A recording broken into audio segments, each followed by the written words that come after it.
Good evening, everyone, and welcome back to another Wednesday. Another fantastic evening to talk all things women's football from the WSL, WSL2, and anything we feel like, really. So let's get into it. And I can never do this by myself, and I'm joined today by a wonderful panel. So let's say our hellos. Hello to #SwapsiesFC. How are you doing, Chloe Bear? I'm good. Swapsies FC. No, Grace Clinton, Jess Park. Swapsies FC. Hey, it's working out quite well for Jess Park. Very well for Jess Park. Yet to see Grace Clinton though. Well, yes, of course. We'll wait. We'll wait for her debut. And our other Chloe of the evening. Haven't seen you for a while. How you doing, Chloe? Yeah, I'm doing great. Doing great. Good. Glad to hear it. Glad to have you back. And of course, our wonderful Paolo. How are you doing, mate? I'm lovely. I'm looking forward to talking about Katinka Thunberg, frankly. Best name in the world. Sorry, Chloe. I'm not. Second best shot from distance last week. Oh, just incredible. Absolutely incredible. But hey, we're going to get into it. Don't you worry. Paul's ready. He's cracking his knuckles. Ready to go. Good evening to everyone who's already in the chat, you lovely, lovely people. Emma was here first this evening. Proud of you, Emma. Evening to Graham, lovely to see you back, mate. And we've got Chris, member for 5 months. Says evening, folks. #Team Chaos. Yes, the Chaos is back. The lovely Ryan, who was trolling me and Rosie last week. For what we said. It's good to have you in the chat, Ryan. So can I ask a social media question? Please. An important social media question. Oh, Chloe. Important social media question. Go on then. What's FC Barcelona's hashtag? For their Barcafemi. Is it Barcafemi? Okay, noted. Oh no. FCB Femini, maybe. Oh no, I dread to think what's going to happen. And good evening to everyone in the chat. I think I spied Simon there. Good evening. And we've also got an Adam as well. Well, who says, what utter shenanigans are happening tonight? Hey, just you, Wade. I just thought I'd bring some engagement in, since we might be talking about Barcelona a little this evening. Well, we might. That could be one of the things in our latest news, how we like to start the show. And that's exactly where we are going to start, actually. So, in terms of weekly news, we've only got 2 things to talk about. We'll start with the more sensible one first, and then we'll go on to what Paul is alluding to. So, since we were last on air, Manchester United lost 1-0 away to Bran in the first leg of the 3rd qualifying round of the Women's Champions League, if everyone's still following. So they do have another opportunity because it was just the first leg. Hopefully their boots will have rejoined them by the time they get back. Yes, Toby, you can have the laptop. So they've still got the return leg to turn it all around. So answers on a postcard, please. Can United overturn this deficit and get through to the league phase, which is your one where your Arsenals, your Chelseas all join in? Can they do it is what I want to know. Chloe Bear, what do you think? Can they do it? The home leg, I reckon they might be able to, because, it's at home, they're fans, but also United haven't been the best recently, have they? I mean, saying that they beat London City, but no, I don't know. I think they can. I'm going to say, yeah, I've got full faith. I'm going for it. Okay. I'm committed. Chloe, how am I going to... Right, Chloe Bear and Chloe, right? I know I do this every time, but let's do this. Right. Chloe, what do you think? Can United do it? Yeah, I think they might just edge it, but it would also be kind of funny if they didn't. So... Yeah. Coming from a Chelsea fan, folks. Yes. Oh, look, the Chelsea Cup makes an appearance just in time. And Paul, we know how much your stance on United. You just can't do enough to support them. What do you think? Well, I was going to say nice things about them, or possibly praise them by criticism of someone else this week. Because obviously they played London City, so it was, like the meteor derby. in that you hope a meteor hits the ground. But no, I think that I agree with Adam because I think that Bran will set up to basically frustrate Man United completely, and 10 players behind the ball, and you take Bran to get rid of shit, don't you? So It's hard to get it in. Hard to get it in. The precise moment where Sam reposts the stream. So hello to all United fans who might. I don't mind United men. It's just Mark Skinner in particular. If they had another manager, genuinely, I think I'd like Man United a lot more. They're just really unlikable because of their management. It's the club as a whole, isn't it? Just kind of the need. It needs sorting out, and that's a podcast for a different time. But yeah, we are very much aware. It needs a proper clearing out of all the shit, doesn't it? Hence Bran. So there you go. Well, so Brad, hey, Chris is loving it. 8 minutes in. Well, only 6 minutes actually. Ball's already started. Yes, Adam can't quite believe you agree with him. It's a fever dream, Adam. Don't you worry. Graham's going for a 3-0 Tooney hat trick in that game. You know what? Why not? They've got, it's Brands to lose technically because they are in the lead, but United have got to use that home advantage, haven't they? And really, really, really go for it. So I mean, the thing I can't quite believe is that Brand's manager is Leif Smood, who was spectacularly shite for Crystal Palace. Like a new standard of shit. Apocalyptically shit for Crystal Palace, and yet he might not win in this matchup. Well, it's yes.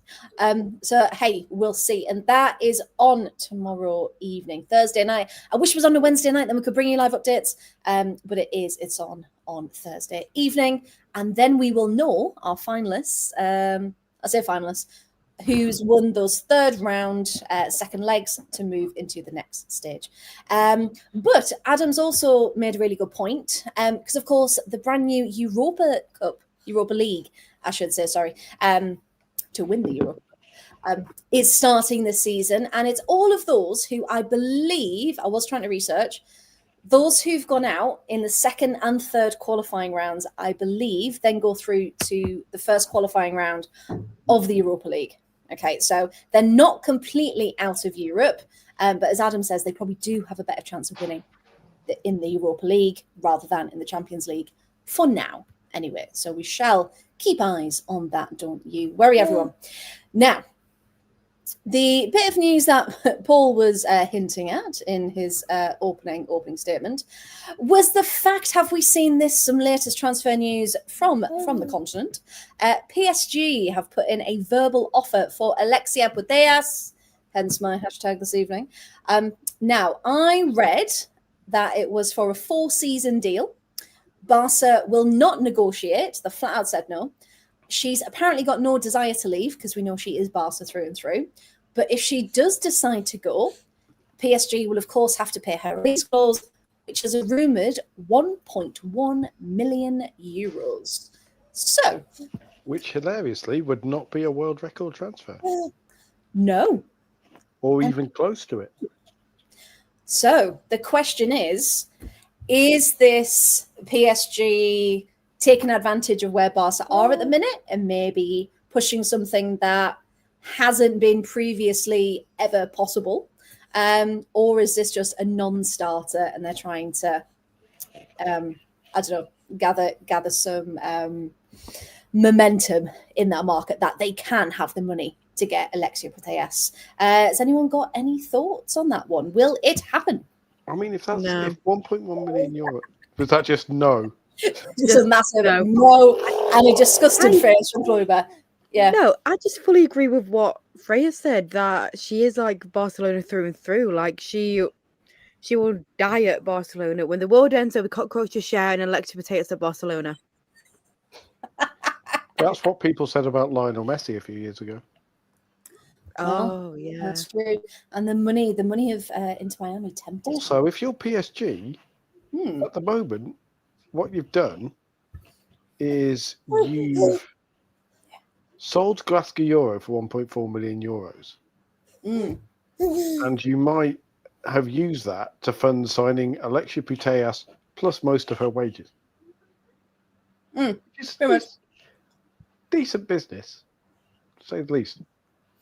Yeah, and that's the thing. The sources, Alexia's already said no, doors slam shut. So really, it's a no starter in essence. But everyone has their price. Everyone has their price. Yes, absolutely. So maybe might go for a bit more than that 1.1 million. Who knows? Chloe, have you got any thoughts on this one? Do you think it'll actually happen? I'm not sure, but if it makes Barca weaker, good. I wonder why you'd think that. I think Alexia will say no until PSG go, here's double your money, which they are perfectly capable of doing. Yeah, well, that's true. And then she'd be an idiot. Which, again, is going to annoy every single Couler watching. I'm immensely amused by the way that Couler is based on the French route for us, which says a lot about Barca for women fans as well. But do you know where that's come from, though? Like, in reality?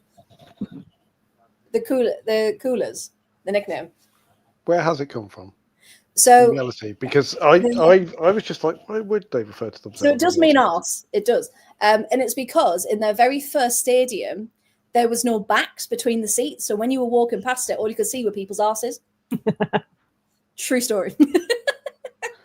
So that's where most of them show their asses on Twitter every single day, metaphorically. So. But no, these are literal arses. Absolutely.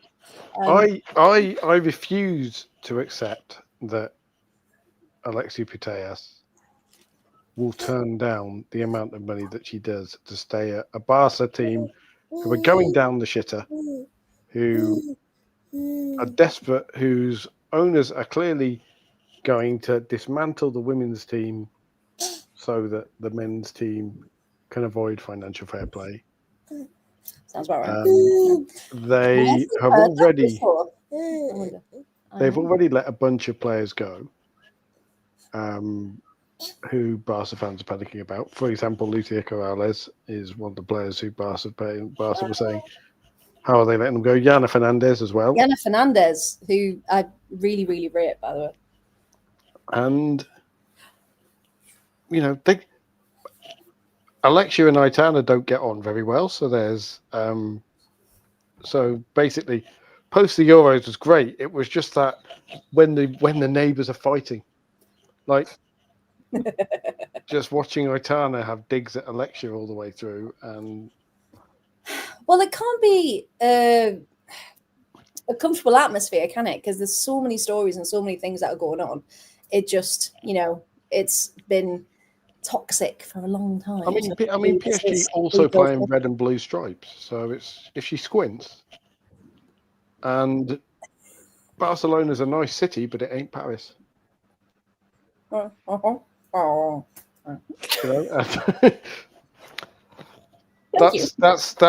is Barca's influence. Toby is now being influenced by big Barcelona. I'm being silenced. Just being silenced. No, if you were talking about London City, it'd be very weird. But... That is. Do you work for Michelle Kang? Is this it? This is how I find out. Oh. Right. I don't think Alexia is as sentimental as Adam says. Yeah, I think a lot of it. I don't know. I think a lot of it is sentimentality keeping her there. But it's a bit like thinking about Leah Williamson leaving Arsenal. It just doesn't. I can't see that ever happening.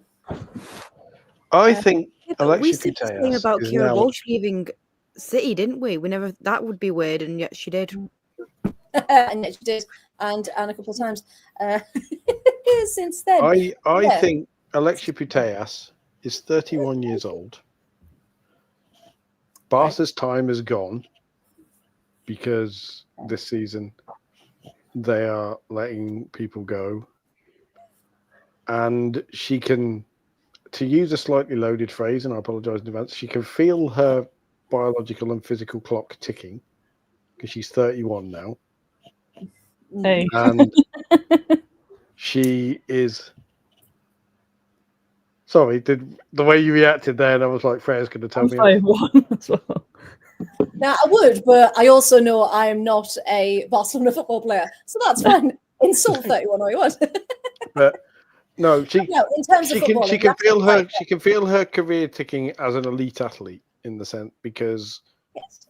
especially if she wants to have a life outside of football and Yes. and particularly do things that, you know, if she wants to have children, if she wants to do all of that sort of thing, which are not considerations for men as footballers, really, because they don't, because men can go, male footballers can go, yeah, I'll have a kid, but they don't have to do, you know, it doesn't affect them physically, really. Whereas if Alexia Putellas wants to have a child, if Alexia Putellas wants to start a family, that sort of thing, she's going to start looking and going, well, actually, I'm running out. I may not have much time to do that. If I want to do that and still be healthy, I might want to retire relatively early. Do I want to leave Barca and just hang on when they're on the way down, or do I want to go to PSG for one last run? Because we didn't think Mary Earps would leave Man United, did we? We didn't think Russo would leave Man United. Yeah. No, it's true. It is. We didn't think Sophie Ingle would leave Chelsea, or indeed Frank Kirby leaving Chelsea is another example. Sorry, Chloe, but it's another example. It's another example where when it happens, you're just sat there like, but Chelsea is Frank Kirby and Frank Kirby is Chelsea. How has that happened? While she's still got time to play. And I believe, Chloe, feel free to correct me, but I believe that Alexia Putellas is around about the same age as Frank Kirby in terms of age for considering leaving. Frank Kirby might be slightly younger. Yeah. I've got to double check now. Be around. Oh yeah, because this will be his second season. She's at Brighton, so yeah, possibly similar age. Yeah, Frank Kirby is 32, so she left Chelsea at 31. It's about about in about the prime of her career as Miss Chelsea, having been one of the faces of the team, having been absolutely loved by fans at Chelsea, you know, having inextricably combined her identity with Chelsea because of the way she played and because of what she did at Chelsea and because of how important she was. Yeah. And all of a sudden it was, yeah, sorry, I'm off. Yeah. And the circumstances might have been slightly different there because she might have been told, Fran, you can stay here, but you're going to be more of a squad player. And she might have turned around and said, no, I still want to be the main one, and I still think I'm good enough. Which is fair, because, you know. Which is fair. Or if you're Adam, Reading FC. That's Best Mead's always Sunderland for Adam as well. Oh, yeah. Yeah. Lucy Bronze at Sunderland. That's where she should stay. But you know, Adam's saying there, you know, you've got players at Arsenal that stuck by them. So you Kelly Smith, Alex Scott, fall from the top. And I think if you believe in the club's vision, you know, you stay, don't you? And you want to see it through, because you'd much rather believe in a project than stay somewhere that you're either not wanted or isn't going in the right direction. You know, even there was that interview, did we all see Tobin Heath on her podcast? Chloe Bear, I think we were talking about it. Yeah, we did. She said, I would have stayed at United forever, but the club just weren't in line with what the team could do and what the team wanted to do. And they weren't going to change Grace that. Clinton openly said that, didn't she? Grace Clinton said, I'm leaving because I'm ambitious and they're not, basically. Yeah, pretty much. Which makes you ask questions about how they sold it to Jess Park. But, well, that's the thing. How much of a choice did she have, really? Again, was that a money thing? Was it? I don't know. But I suppose it's still Manchester, isn't it, at the end of the day? So it's not like a huge move across, just colour-wise. Well, Jess, you're going to be a squad player here. And she thought she could go to Man United and unseat Ella Toone, which is naive in the extreme, because Ella Toone will always be the first team on the Man United team sheet for marketing purposes, if nothing else. Well, but we've seen, again, just in 2 games, what what Jess Park can actually do. And we will talk about it all, of course. So interesting to see what will happen there. And just while I remember as well, there's a lot of discourse at the moment about the WSL graphics and the rebranding. I don't know if people have seen all the GIFs and things and people not being happy. And people in the chat as well, like, what do you think? Because there was one in particular, and the lack of capital letters is doing my head in general, okay? But the fact that they couldn't put the umlaut over the O for Rolfer, like, that's literally someone's name. Like, don't change it to fit your anglicized aesthetic. Thank you very much. As Adam says, they're ghastly. Yeah, they're just...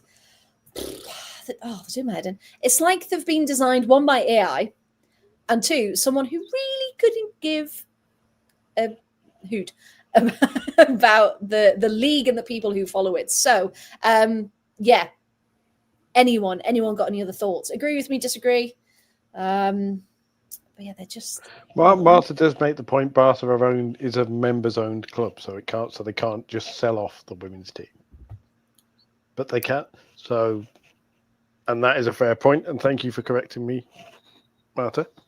But I suppose my point wasn't that Barca want to sell off the players, but the men's team is very obviously the priority now. Yeah, because it's in an absolute mess, and it's been badly run. Whilst the women's team has been fairly badly run in the sense that it hasn't really needed to be well run. But now Barcelona are just going, oh crap, what do we do? Let's try and fix stuff by cutting the women's team resources and projects. And I think I'm right in thinking Peri Romeo isn't exactly popular at Barcelona as a manager either. I mean, he's very male model-y, but he's not that popular. Well, he was Geraldus' second, wasn't he? So yeah, if anyone in the chat knows a bit more than us about how he's generally perceived, but if you look at, despite everything, they've won all 3 games so far. They were against 2 of the newly promoted teams. They've currently got a goal difference of 19. They've scored 20 and only let in 1 in 3 games. And you just think they're still, but that is of course a bigger reflection on the league as well. I'm very, very aware of that. But it just shows that actually they're still doing all right, despite selling some very good names. So yeah, you can see, the higher ups just going, we've got a lot of talent. Yeah, we'll offload some of the, younger talent that we can sell for quite a high price because of their potential. And let's just see what happens. But yeah, it's not a great place to be at all. I think if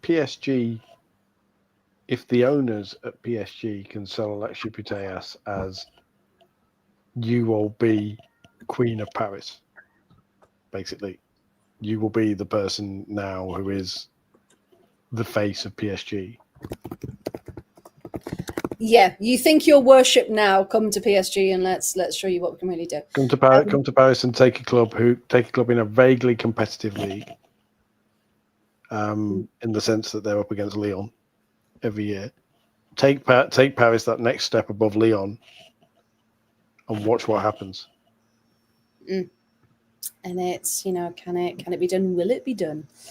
Absolutely. I love that everyone's talking about Photoshop AI in the chat. People who haven't seen the graphics, that's absolutely fine. This probably sums it up really nicely. The near one was rubbish. The capital letters are all wrong. Yeah. Simon, I hope it was that bit you were saying you couldn't understand me. Are these the ones like they had the one for Katinka Thunberg where they had, and they just have they're just trying to be like movie things where they have the name or something, and then they have a 1-word thing underneath, or a 2-word thing underneath. Yeah, so there's some of them, absolutely. But things like, please go on the Barclays WSL Twitter page to have a look. But essentially, one of them was a picture of Renee, a bit blurred, to look edgy, and then at the top it says the Renaissance, and the Renee bit is in block. bold, and then the rest of it's just in plain, and there's no capital R. And I know what they're trying to do, but it just feels very word art and clip art, and it makes me sad. It's by people who definitely, their office is definitely like in a bunch of shipping containers in Canada. And they're from a company with a name like, I don't know, Synergy or something. Synergy, guys. Synergy. I will just show this one. I don't know if this is copyright or not, but hey, I'll only show it for a little bit. So this It's publicly sent, so no, it isn't. That's true. If it's posted publicly, you can show it to people. Perfect. Done. So this is the one I was talking about, the Rolfer one. For those who hadn't seen it, 1 game, 1 assist, roll 4 things. Oh, sod off. So I don't know who Rolfor is, but I want to see what Rolfer does, because there's no umlaut on the O, and it is literally someone's name. And you can see there in the comments already, stop the disrespect. Where's, spell her name correctly. But yes. Is that a 2011 romantic comedy? That's what it is. They're all bad romantic comedy posters from 2011. She's All That, part 400. They're going to bloody do one of those. Someone's going to score a hat trick, and some circle glasses wearing arsehole in Hackney who knows Boy, what's wrong with about, circle glasses? nothing about football, but watches, the really, really thick framed stuff, and he wears waistcoats and ironically, and drinks really posh coffee. And I love one. What I can imagine the person you're talking about. You know the type, don't you? It's not circle. Chloe's just done the glasses thing. Yeah, circle glasses. Hello. No. You know the 400 quid circular frames that are ridiculously thick. That aren't actually real. Ridiculously thick, and just have plain glass in them because his sight's perfect, but they're fashion glasses. And he probably drives like a freaking Chinese electric SUV that he's one of the first people in the country to buy because it's the coming thing, darling. No, electric scooter. But no, I love that this was meant to be like a quick news recap, and it's just turned into slating the WSL. I do just have to show you this one as well, because unsure how I feel about this. This one. The Eagles were soaring. 1 team, 2 8.8 match ratings. They've literally gone onto FootMob, screenshotted their ratings, and put them behind them. And again, in the comments, these graphics suck. What is happening? Why are you these people don't know what they're watching, do they? No, they don't. They don't. Someone has said, right, what is going to get engagement? Oh, it's engagement. What is going to get content? What is going? Eagles soar. Yeah, people will love that because we'll look really just. Oh, there was another one. Right. Because last one. I promise. Because we've got 4 people here who are in the creative professions and have to use words and write and do all sorts of stuff, haven't we? Right. So we know. So I would gently suggest that we have an interest and a knowledge in how words are used properly. Yeah. And conveying stuff. These people don't. These people are just like, what's the easiest AI slop we can create? Can I show you the most offensive one of all of them, as someone who supports a team that are mid to low in the table? That one. Oh God, that's the one I hate. Where? Oh, why? Because that's offensive. That's horrible. I hate that one so and it's much. also probably one of the worst things I've ever seen. Before anyone says, could I do better? I make all my own graphics for the whole 115 yards. So yes. So it's literally a white background. They've copied and pasted that table from Google and just took the background off an image. That's it. and then covered up half the teams in the league. What? Like, these are, we're meant to be this league that people are saying, oh, people from outside England, really want to come over. And the league itself is trying to be more competitive and more professional, and we're trying to raise standards. And then I know what Marta's saying there about, hey, at least you've got graphics. Absolutely. Like, there are teams and leagues that are so much worse. I do appreciate that. And you just think, you are being paid so much money for this rebrand. It didn't really need one. Like, that was bottom of the priority list, wasn't it? The old ones weren't that bad because they did a job, and that was it. That's all we needed. But these are just, I don't know. One, I don't know who's making them, but two, who are they aimed for? Because, like, even, like Adam's saying, I'd call this amateur, but that would be insulting to amateur graphic designers. Yeah. It's just, I don't get it. I really don't get it. And I know I'm probably not the demographic that they're aiming at. But even so, it should appeal to the masses, shouldn't it? And it should be impressive and it should be polished. And I don't get it. I do not get it. Anyone, any final thoughts before we go on to some actual match reports from this? No, everyone's stunned into silence. Wonderful. Okay. And we'll finish on Ryan. Sack them all. Yes, let's do that. Let's do that, indeed. Right then, let's get on to some football. But before that, Chris, I think you were asking about the Europa Cup earlier on. I've lost your message, but essentially, so this season it's a brand new cup, a brand new competition, and it's the second European competition, of course. And the aim of it is to get more clubs involved in European football, and that's pretty much it. So there's 43 teams across Europe that'll be involved, and 12 teams are going to qualify automatically, depending on their association ranking. So associations 8 to 13, 18 to 24 are going to qualify automatically. The others will come from the knockout qualifying stages of the Champions League. So it's going to be a good mix of teams from across Europe, which is really great. So yeah, the annoying thing is they're not being broadcast unless it's down to the club. UEFA hasn't sorted out the broadcasting rights. I don't think there's any social media presence whatsoever. So unless you were really into it and checking the UEFA website, you would not know it existed. But if anyone is interested in more details, if you just go onto the UEFA.com website, and then when you can click on all the different trophies under women, the Women's Europa Cup is there. So if anyone wants a really good breakdown of what's happening. Right. Shall we get on with it then? I want to start with the WSL2 this week. Best league in the world, of course.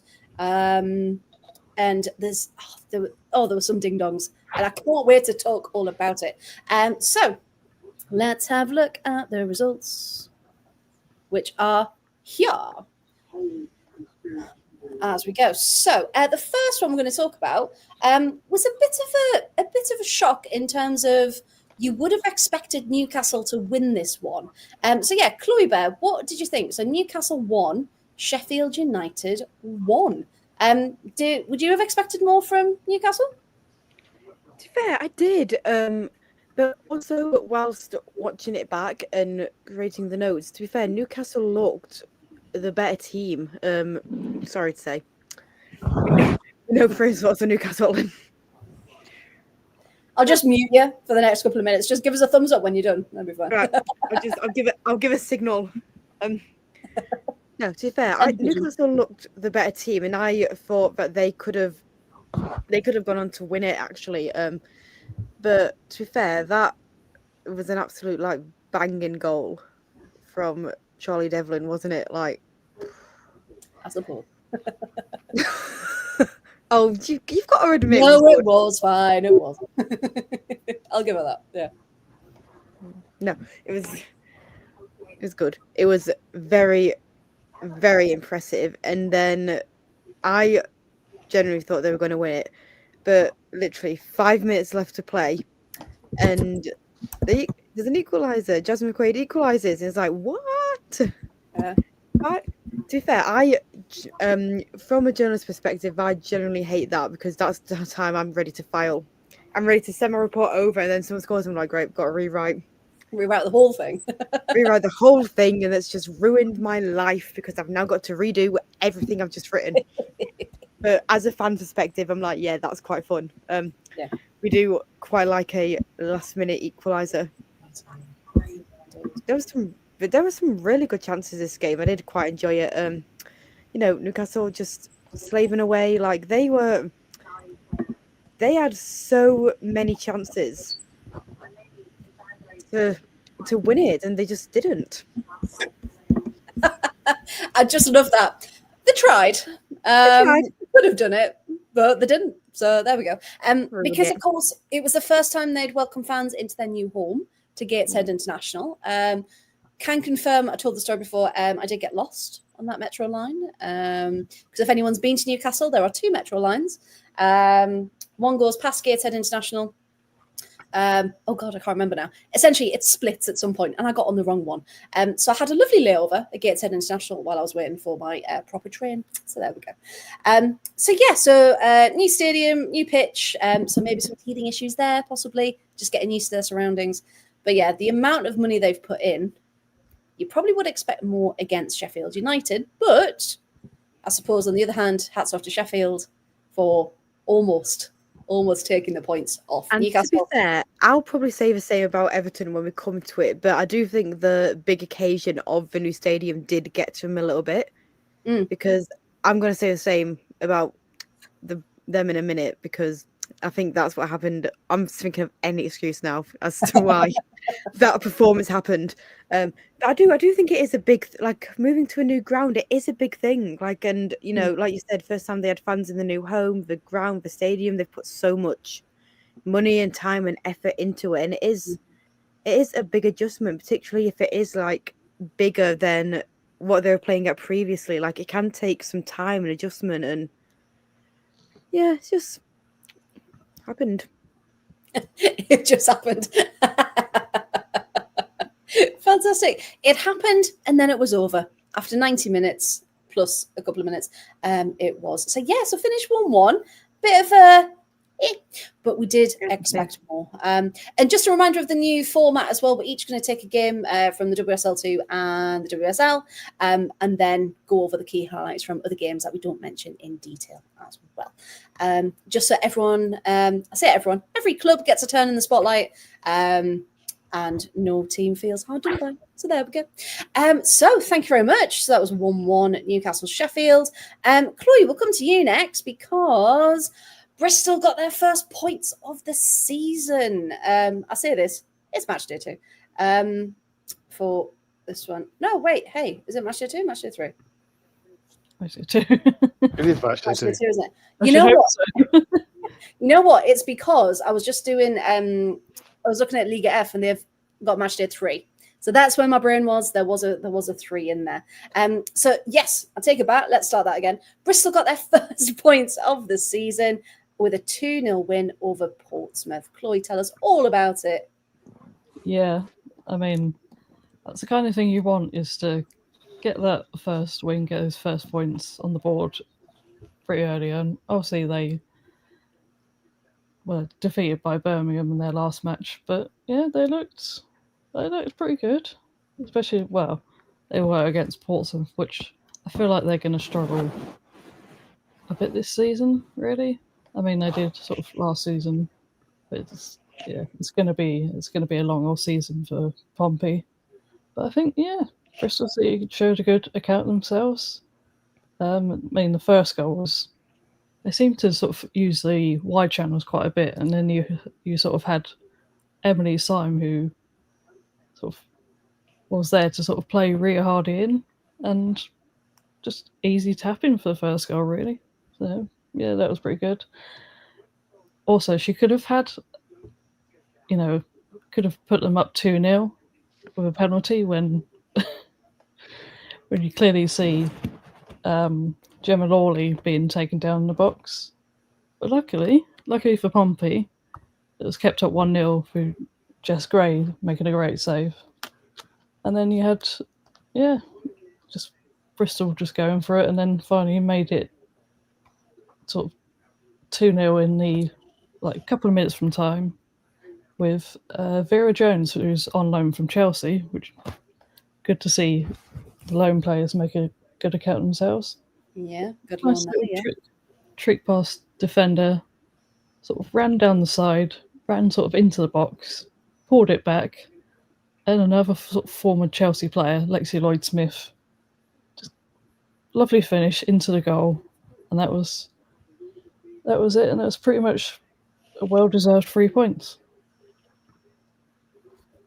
Oh, good. Very good indeed. Emma's got a question for you, Chloe. Are Portsmouth going to do the same as what they did last season, sleep for half of it, then wake up and shoot at the table? Because they did. They didn't get points until, what was it, November? Didn't score until then as well. And then, of course, finished quite comfortably above Blackburn and Sheffield. So, yeah, what do you think, Chloe? Yeah, that could be possible, but also if that doesn't happen, then that's going to be a bit of a concern. But also we've got all the changes coming into next season, which, yeah, will have an impact on this season, what some teams do. Yeah, no, absolutely. And it just makes you think, they had a season to settle in. They've had fairly decent teams to start with. So, yeah, hopefully Portsmouth, because I think they're one of them good clubs that we don't want to see actually go down again, do we? So, not that we want to see anyone go down, but yeah, Portsmouth, I think, on their day, they just need to get back into their rhythm, don't they? So, yeah, thank you. So that was 2-0 win over Portsmouth. Now, I'm going to cover Durham 1, Charlton 2. And I know we've got Graham in the chat. And Tom was messaging us earlier as well, who said he's definitely going to be in the chat to follow this one. This game was incredible. I really, really love watching it. So, like I said, ended 2-1 to Charlton, away at Maiden Castle. And we said that's a really hard ground to play at because it's, well, awful. 3G pitch and just not what people are used to playing on. But Charlton have the perfect record this season. They are the only team to still keep their 100% record. Is my wife awful? Well, that's a question, Emma. Oh, for a different podcast. And if anyone watches our Villa podcast on a Thursday, you will know Emma's Wi-Fi is notoriously unpredictable. So yes, Emma, unfortunately, it is you this time for this one. Her wife, however, is lovely. Yeah. The wife is great. Wi-Fi not and is being unfairly slandered, everybody. But don't worry, of course. Now, Adam saying Charlton top of the league. You love to see it. Yeah, we've got a lot of Charlton fans in this evening, which is what I mentioned earlier. Now, the lovely Graham actually sent me a match report from it because, seeing kind of how we discuss it and things, and he was like, I just want to share my thoughts on it. So what I'm going to do, I'm going to read, going to read some comments from Graham's, which is great, obviously coming from a Charlton perspective, and then I'll add in my notes to go along with it because I thought this was pretty comprehensive. So here we go. So from Graham, start the game well, I agree. On top early with Ellie Mason forcing a save from Kat Shepherd. Yes, the new Durham goalie Kat Shepherd pulled off some spectacular saves during that match. Durham's first chance was around 28 minutes. Yes. So this was Beth Heppel, who, again, people who've watched the WSL2 know that Beth Heppel just, icon of that Durham side. And she was poised to get her 100th goal during this game. So the first chance for her to do that was just before the half an hour mark. She hit the underside of the crossbar and it bounced back out. You just say, oh, how close is Heppel going to get?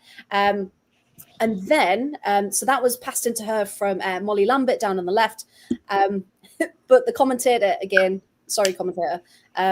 called her Molly Heppel, who doesn't exist, ladies and gentlemen. It is Beth Heppel and Molly Lambert. just to clarify. Durham then went ahead. They took the lead a couple of minutes later. A cross from Hannah Blake wasn't dealt with by Kira Skeels, and the ball fell to Beth Heppel, who got her 100th goal. So she did get there.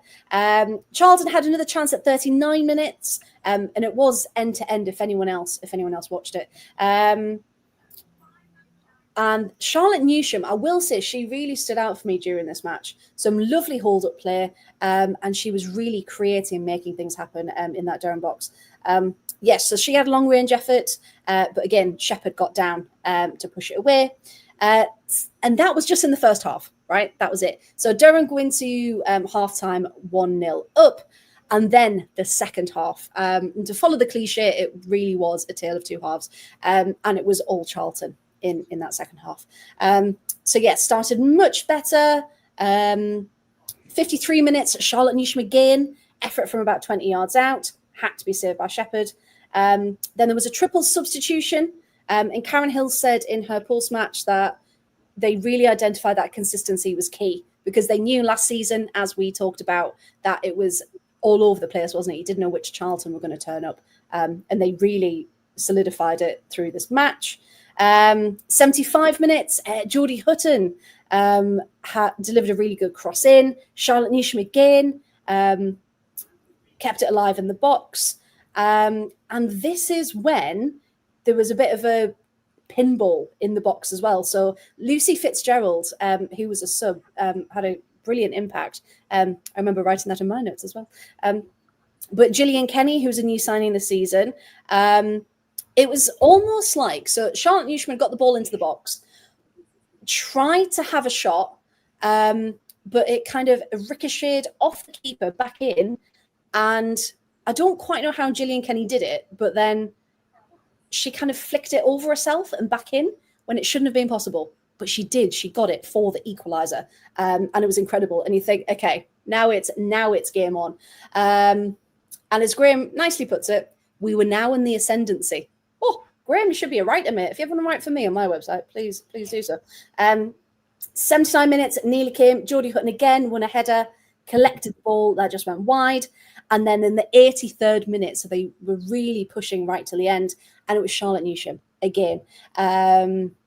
And Lucy Fitzgerald, who took it and sealed it home for 2-1. And that's how it stayed. And Graham says, deserved win for me. And the stats back it up. Durham, 3 shots, 1 on target. Charlton, 16 shots, 7 on target. So definitely a much, much improved performance by Charlton. And Graham's player of the match was Charlotte Newsham. Funnily enough, because I mentioned her about 100 times during that. But she was incredible. And the only things I wanted to add were, let's have a look. I am prepared, I promise. But I did it on a different notes app. Let's have a look. I had... let's have a look. Yeah, I had Newsham always had a Thundy B. Yep, mentioned that. Newsham did all hard work. Yep, pretty much. Hutton's curling shot, mentioned that. And the second half belonging to Charlton. So yeah, spoke to both managers, and Durham's manager essentially said they didn't do enough to win the game, but he thought they were a bit hard done by not getting the point. I might say that Charlton did deserve that win, especially on the second half performance. But that's how tight it was. It was literally down to that moment of absolute quality. And as Adam rightly says, it's a tough place to go, Durham. So the fact that Charlton did it was incredible. So yeah, hats off to Charlton for that one. And like we said, the only team with a perfect record still in the league. Now, we've kept the best one to last for the WSL2. Paul, we're handing over to you, because what a ding-dong we had indeed. Because as we can see there, Crystal Palace 4, Southampton 4, which is an absolutely bonkers scoreline. Some of the goals were incredible, the quality coming off these.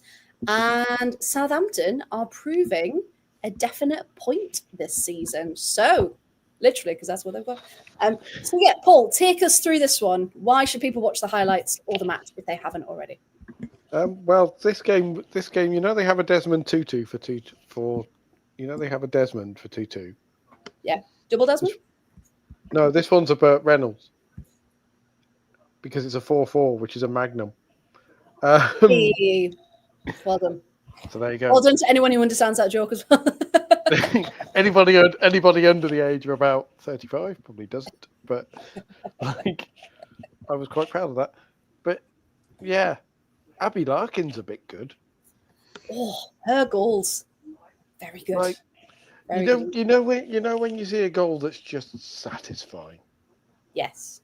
Like not even in a whoa, that's an amazing goal. Just that's really satisfying. Her first goal where she casually cut inside from the, well, it may have been a second because I lost track because there were 8 of them. You know, hey, sue me.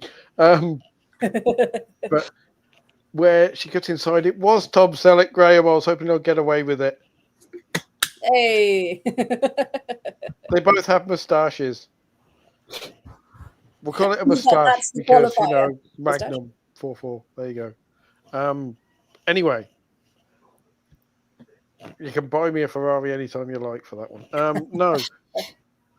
Her goal where she cut inside from the left wing and beat a covering defender and then did one of those weird things that strikers do where they strike across themselves. Like, she looked like she kind of span across it as she hit it.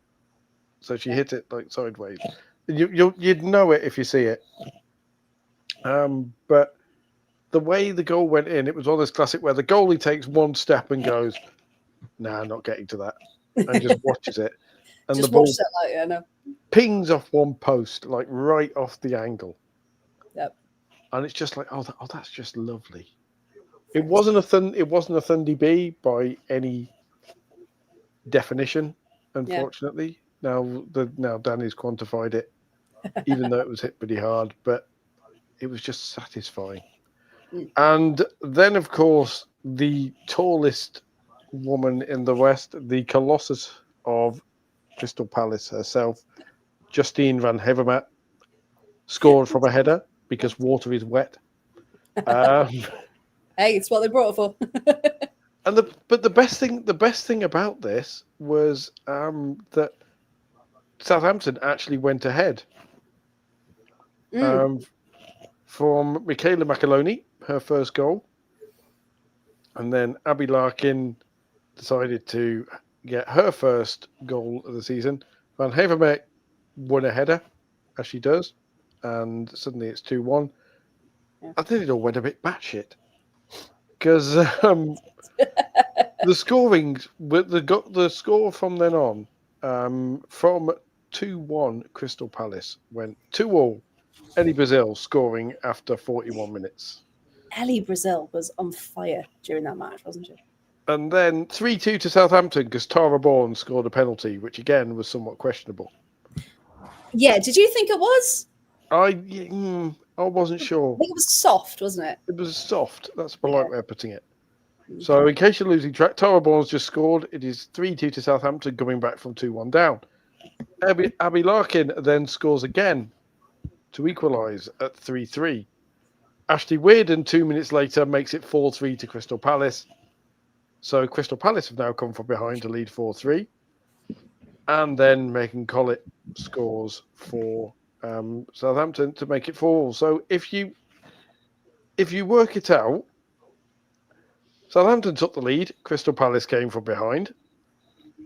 Then Southampton came from behind to go ahead 3-2. Then Crystal Palace came from behind to go ahead 4-3. And then Megan Collett came from behind to... Well, no, she didn't. Southampton came from behind. Honestly, there was more coming from behind than a very, very niche film going on. But either way... It's after 9 o'clock. I can allow it. It's after 9 o'clock. You'll allow that one. But the stupid thing was, Crystal Palace then hit the bar in the final few minutes. Yes. And could have made it 5-4. And nobody watched it because nobody talks about it because apparently the only league that exists is the WSL and only 4 teams in that. Like, this they really should expand, shouldn't they? From, this is from why you Forces. watch the championship, because stuff like this happens most weeks. Like, Exactly. And you literally, and we'll say this till we're blue in the face, you cannot call what happens in this league whatsoever. Teams that you think, yeah, they're going to win, they won't. And you think, oh, they're going to lose, oh, they get a draw. And you just think, completely the opposite of everything happens when you least expect it. So that's why we absolutely love it, don't we? But yeah, just I mean, this is only week 2, and we've had a 4-all. Like, so what else? What else is going to come? Absolutely. But it's hard now, though, isn't it? Because they're all kicking off at the same time as well, and you just think there's no early match, and then when you finish, you can't then watch the other matches. It's just like it's done now. So unless Sky, you're doing their multi-view, and if you have Sky, of course, if you don't, then it's a bit like what am I going to watch? But of course, that's for WSL. Then you've got to rely on YouTube, which are all separate streams, if they're streaming. Or you've got to wait for the highlights to go up. So it's just the disparity still, despite them saying, yeah, we're revamping both leagues. It's like, well, no, because you'd still rather put Chelsea on the telly every week. Sorry, Chloe. Than actually show that there's other teams in the league. So it's just... it's annoying. And we're still talking about it. Why are they all kicking off? Why is all the WSL games kicking off at midday as well? That's stupid.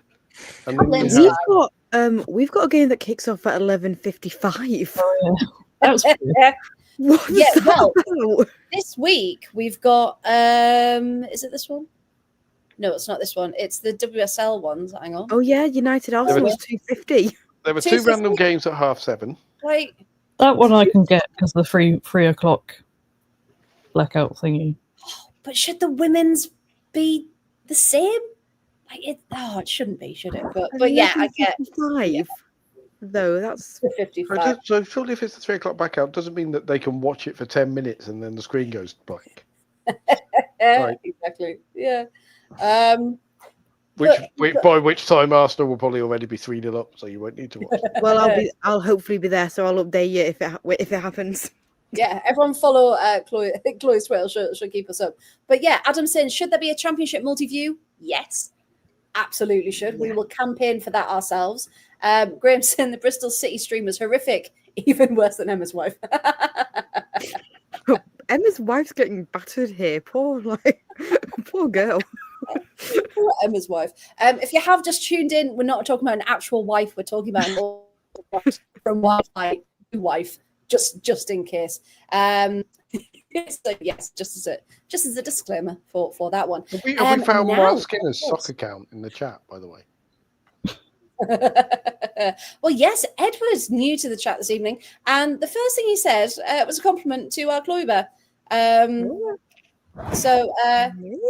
Hello, Dakota, from now on. Thanks, guys. Thanks. How we're going to refer to you. So let's have a look at the other games that played out. Nottingham Forest with a very well-earned point away to Ipswich, fellow promotees, of course. Forest probably should have put away a couple more, but at the end of the day, 3 points is 3 points. And of course, the other big game, for me personally anyway, Sunderland 1, Birmingham City 1. Which is a huge outcome, because Birmingham would have been wanting to take points from teams like Sunderland, who, again, consistency hasn't always been their friend, but quite a tricky team to play against. It was at the Stadium of Light. I think nearly 800 people were there. So, again, decent turnout. And Sunderland scored first, completely against a run of play. No one expected it, not even the commentator. I don't think the camera was even on the goal because they weren't expecting it, which was even better. Emily Scarr in the 60th minute, and then Beatrice Sari in the 63rd minute for Birmingham to equalise. So really, all of that chaos really centred within those 3 minutes. So there we go. What a battle that was. And Birmingham had so many chances, so many. They had 24 shots, Birmingham. Only 2 were on target. Sunderland had 5. Can I just say, I know that feeling having had to watch my men's team have 29 shots and only score 1 goal against Norwich Shithouse City. You're just thinking, what are you shooting at? Because it's clearly not the goal. So what? Have you seen that amazing clip of a German football team who hadn't scored in like 6 games? Oh, the arrows. And so all the fans have like arrows behind the goal and just run from side to side with arrows pointing at the goal. I would love to see that happen. I really would. But that's kind of what they need sometimes here, right? The thing with the net, please. The thing that is 6 foot by however much it is, 8 by 6. Yeah. 12 by 6. I don't know how big a football goal is. Big enough. Big enough. Big enough. But yeah, I love how Chloe's there like, this is a stat I should know. Like, but yeah, I mean, you look at the stats and you think how Birmingham did not win that. I do not know. That's 75% possession, 53 touches in the box compared to 9. Like, although goalkeepers Grace Maloney, by the way, seems to have the number 1 shirt at the moment, which is great. We all know how talented she is. Only 1 save each, 1 identifiable save each. So as much as there was chaos, there wasn't that much to test. But was that because that was all they needed? Like you say, that was all they needed to make. Well, that's the thing. Yes, so they were the crucial ones. The crucial ones, absolutely. So a really good result for Sunderland. As we all know, opening day last season, they lost horrendously 5-0 to Birmingham. So a 1-1. Say that. That's not bad. That is what we call growth, ladies and gentlemen. So next up in the championship, then let's get some quick fire predictions. Even though we said we can't predict anything in this league. So Friday night, because we have Friday night games now pretty much every week, there is a local derby, a very good one indeed. It is Sunderland versus Durham, kicking off at 7:00. What do we think? Chloe Bear, Chloe, Paul, who's going to win that one, or what do you think? Sunderland. Yeah. Sunderland. Oh, I hope so. I really do. But more than likely, probably a 1-1 at this rate. Sunderland do have a really good record against Durham, so I'm leaning towards Sunderland, of course, but the stats do back me up as well. Okay, going on to Sunday then, we've got Birmingham City, Newcastle. Shout out for the chat as well. What do you think? Brum. Yeah. Was that Birmingham? Yeah. Yeah, Birmingham. There we go. Charlton, Ipswich. Top versus bottom. Charlton. Well, that's. I just love Sam. Will be the winner. Yes. So yeah, it's. I mean, if Ipswich can take something from that, that's going to be an incredible result. But yeah, I think it's leaning towards Charlton, isn't it? As Graham says, trap game, but hopefully 3-0. Yeah, I mean, a clean sheet, and Sophie Whitehouse as well. We know how incredible she is. Right, Forest Crystal Palace. That's going to be a tough one. What do we think? I think draw. Yeah. Draw. Okay. Yeah. Adams won 2-1 Forest. Oh. For Forest's sake, I really hope they do get the win. But the rate Palace are scoring. That feels like that could be a high-scoring game. That feels like I a 4-3. hope so. Yeah, I really hope so.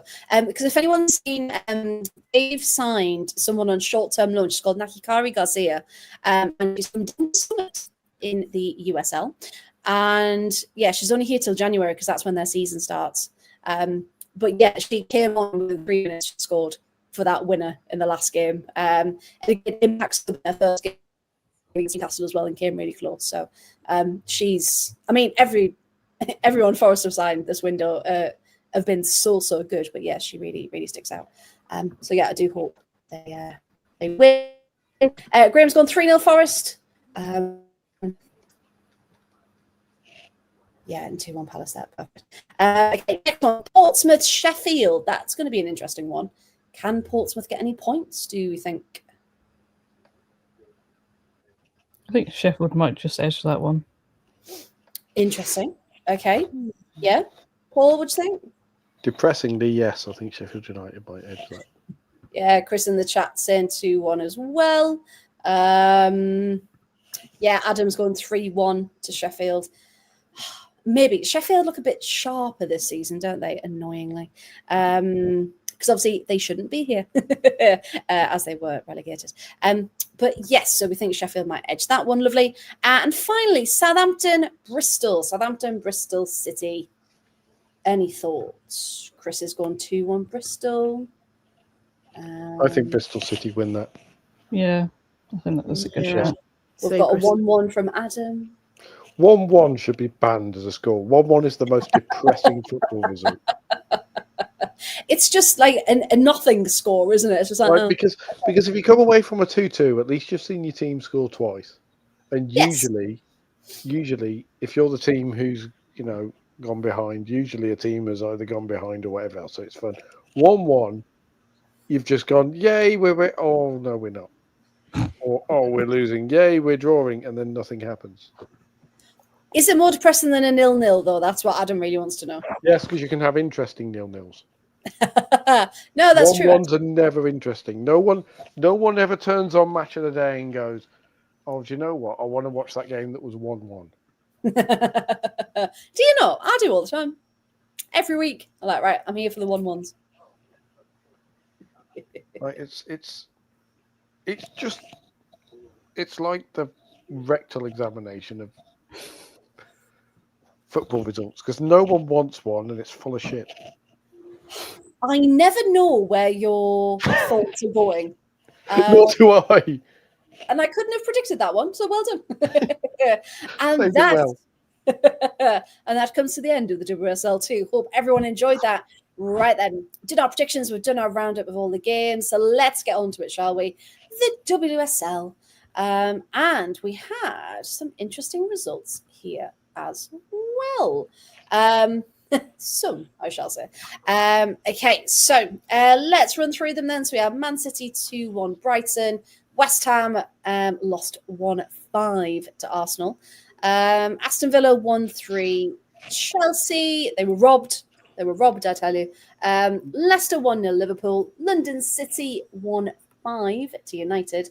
And Everton, sorry, Chloe, lost 2-0 to Tottenham Hotspur. And that's where we are going to start. So, Chloe Bear, you were there at the weekend at Goodison. You were enjoying the moment. And unfortunately, the 3 points were the only thing missing. So, yeah, talk us through it, because we've already mentioned Kitting Kattenberg a few times already, but talk us through it, please. 2-0 to Spurs. Yeah, but you know what? Apart from that, it was a great day. It was nice. Apart from the obvious, Mrs. Lincoln, how was the play? apart from the score, it was a great day. No, to be fair, I'm not gonna lie, not gonna sugarcoat it. I was very apprehensive about going to Goodison just because, we've had a rebrand. I didn't know what it was going to look like. But I'm really happy with it. Like, on the outside, it used to have like all the men's history and it's got all the women's history. So, like the Dick Kerr ladies playing there for the first time at Goodison Park, sold out crowd when women's football was banned.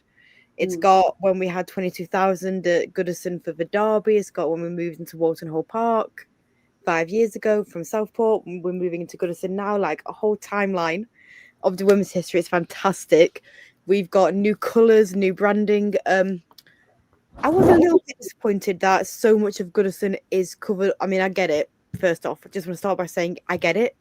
What did my dad say, which was quite funny the other day? Bear with, callers, bear with. He said, I understand it, but I don't like it. So I can understand why it's so like covered, because we're not going to get the record attendance. We're not going to get attendances yet. So it probably is better at being covered than like seeing empty seats. But I just don't like it looking so bare. It just looks weird. It looks different, but I get it. And, broke attendance records, 6,473 people inside Goodison Park. That's 5 times 5 times, 6 times. Oh, we all know I can't do maths. But like 5 times the number we had at Wharton Hall, which fits 2,000. Yeah. Like that just shows how many more people we could want to come watch Everton play. And hopefully, I say, when they play like, the quote unquote big teams, like City, Chelsea, Arsenal, where they've got the known names type thing, hopefully we'll get more in and we can remove some of those banners and get people in. But it was beautiful. I didn't get to see any of the posters though, which I'm quite good about. The press area is like quite secluded to the rest of the stadium, and I want to see the posters of our Brian, our court, because they look so cool. And I want a donut. I want an Everton donut. Like the vibe. I'm going to the football for a donut. We'll get on to the actual report. No, to be fair, the new era at Goodison Park didn't actually go the way I wanted it to. Olga Atterson scored. Good goal, but not very good as Katinka Tamberg. I hate to admit it, that was an absolute banger. That it just went 40 yards straight into the back of the net. Me and Tom Gary were like, what was that? 35, 40? It was amazing. And then our court got caught in her net, which was quite funny. Could we make a rule where any goal that forces the goalie to get tangled up in the net should count double? Yeah, it should, shouldn't it? And officially be titled a Wampa Banger Wanger. A Wampa Banger Wanger. Well, there we go. Thought I'd bring that back for Tinker Tamberg Soldier Spy from Adam. Very good. Very good in the chat. But yeah, I mean, you can't argue with that goal, can you? No, it was really good. I was really impressed with it. But to be fair, I think, and I said this before, that the occasion could have got to the team a bit, like it, because it was a big thing. It was a big occasion. We've been talking about this for so long, and the day finally came. It's Coronation Day, as they said in Frozen. It's New Home Day. It's Wasn't expecting that. You've met me. It's New Home Day. Like it was Aubrey has said post-match that it was trying not to let the occasion get to them and just kept saying it's another game, but it's not another game. It's a first game at Goodison Park. I mean, I felt it as a personal achievement because I didn't get lost on it and I only cried once. That's what we call growth. I mean, last time I got lost and I cried the entire time. This time I only cried once, and that was as Ed calls him a siren. So, I mean, to be fair, perhaps they did have. Perhaps Brian had an issue this week because Anfield wasn't available to train on. Yeah. So they had to actually, Oh, I love him so much. In the press conference, he said, "I hope people come back," and I nearly cried again. He was like, "Oh, why is he doing this to me?" He's so pure. I love that. But we saw him getting mic'd up for. I mean, I didn't watch the halftime interview, obviously, because I was there. But it was mic'd up during like the in-game interview, and it's like it's a bit weird. I wonder what he thinks of this. Because I hate it. I generally hate the mid-game interviews. It's awful. Did we all see Courtney Brosnan's fingertip save though? Like that was fantastic, and I just named didn't call her our court. That was also quite weird. Never call her. You did look at you. It wasn't our court. We've reached the only way is Everton section of the podcast here now. Where Chloe basically goes full just vibes, like. Oh, it's pure vibes. It was just a great day. By the way, Adam, give it the proper name. It's the Big Dick. Yes. We're actually going to play there as well, which is it weird that I kind of find it a little bit weird that we're going to play a game at the Big Dick. We're playing Man United there in a couple of weeks. Which I mean there's an obvious Mark Skinner joke there, but I'm not going. Like, why are we playing at that stadium when we have just got our own stadium? Yeah, there is. We're playing Man United there in October. Playing Man United at the Hildick Stadium. Don't really know why we've got our own stadium. I was going to say, because it's not as if like it's Walton Hall Park, and then you go into the Big Dig. You're literally in a big stadium at Goodison. We're in Goodison Park, and yet we're going to be playing Man United at the Hill Dixon Stadium. I generally don't really understand that logic, but do you know what? It's a new ground for me to go to, so I will be attending. I'll take my dad. Always. That's true. We'll take it off. We'll take it off the list. But yeah, Can you nick a bottle of the blue ketchup? I'm obsessed with the blue ketchup. In my life, I genuinely aspire to be as petty as that. It's the most fantastic thing I've ever heard. I thought they were joking at first about there being blue ketchup, but then I've seen it and I'm like, no, it's actually blue because they won't have any red. Just incredible.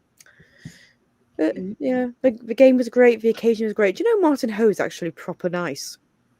And it's I love that's turned into a description of everyone outside of the game. We won't do a match report, but everyone's really nice. Really talked about the actual game, have I?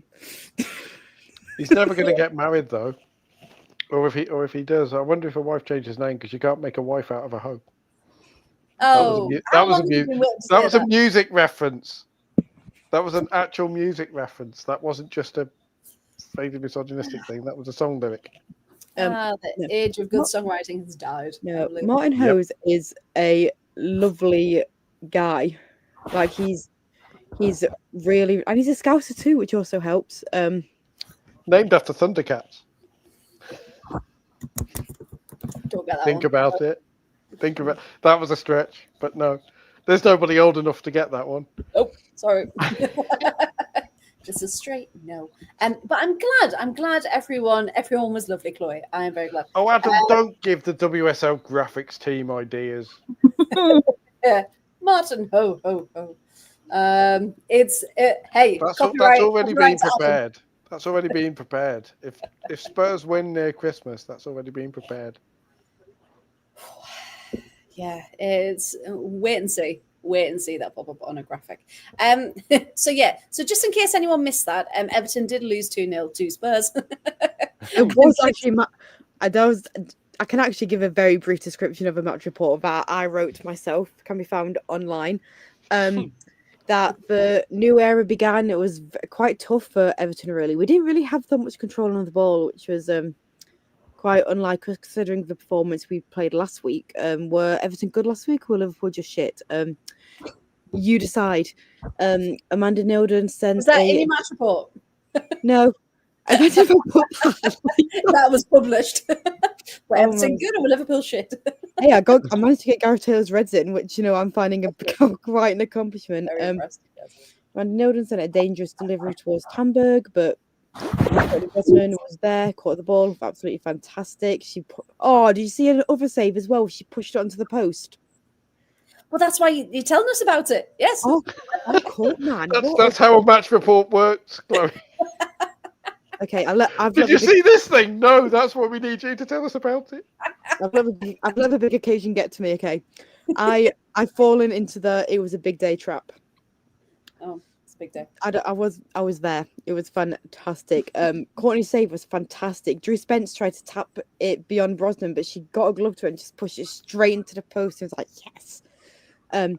But just at half time, Atine pressed high up the ball and fired it into the back of the net and beat Brosnan, becoming the first player to score at Everton's new home in a competitive fixture. Note that down for when you've got a pub quiz, because that might come up one day. What's that? Maz. I messed up my words then. Just see. Lovely Maz had a free kick, but Lisa Kopp caught it and then Katja Snoy's her effort was blocked. Derby Day hero once again. She loves a Derby goal. So went into half time behind, but not long after the second half whistle blew, Tamberg sent a 40-yard Wampa Banga Wanga out into the net, and Brosnan was off her line. It flew perfectly, and Court got stuck. Oh. Ruby Mace again looked fantastic. Like I've never really been like a big Ruby Mace fan, I can't lie, but she's been really impressing me recently, to be honest. Like to the 2 games she's played, I've quite enjoyed it, and I'm quite see. I'm quite. Oh God, I can't even speak. Just that excited. Just can't get the word out. I'm that excited, but also I think we are struggling with gelling a little bit. You know, like Everton have made. We've got 9 new signings. We've got 9 new faces on top of a big squad as well. Like have you seen our squad now? We've actually got a bench. We've got a full bench. We can bring so many players on and so many players off. It's fun. Must be nice.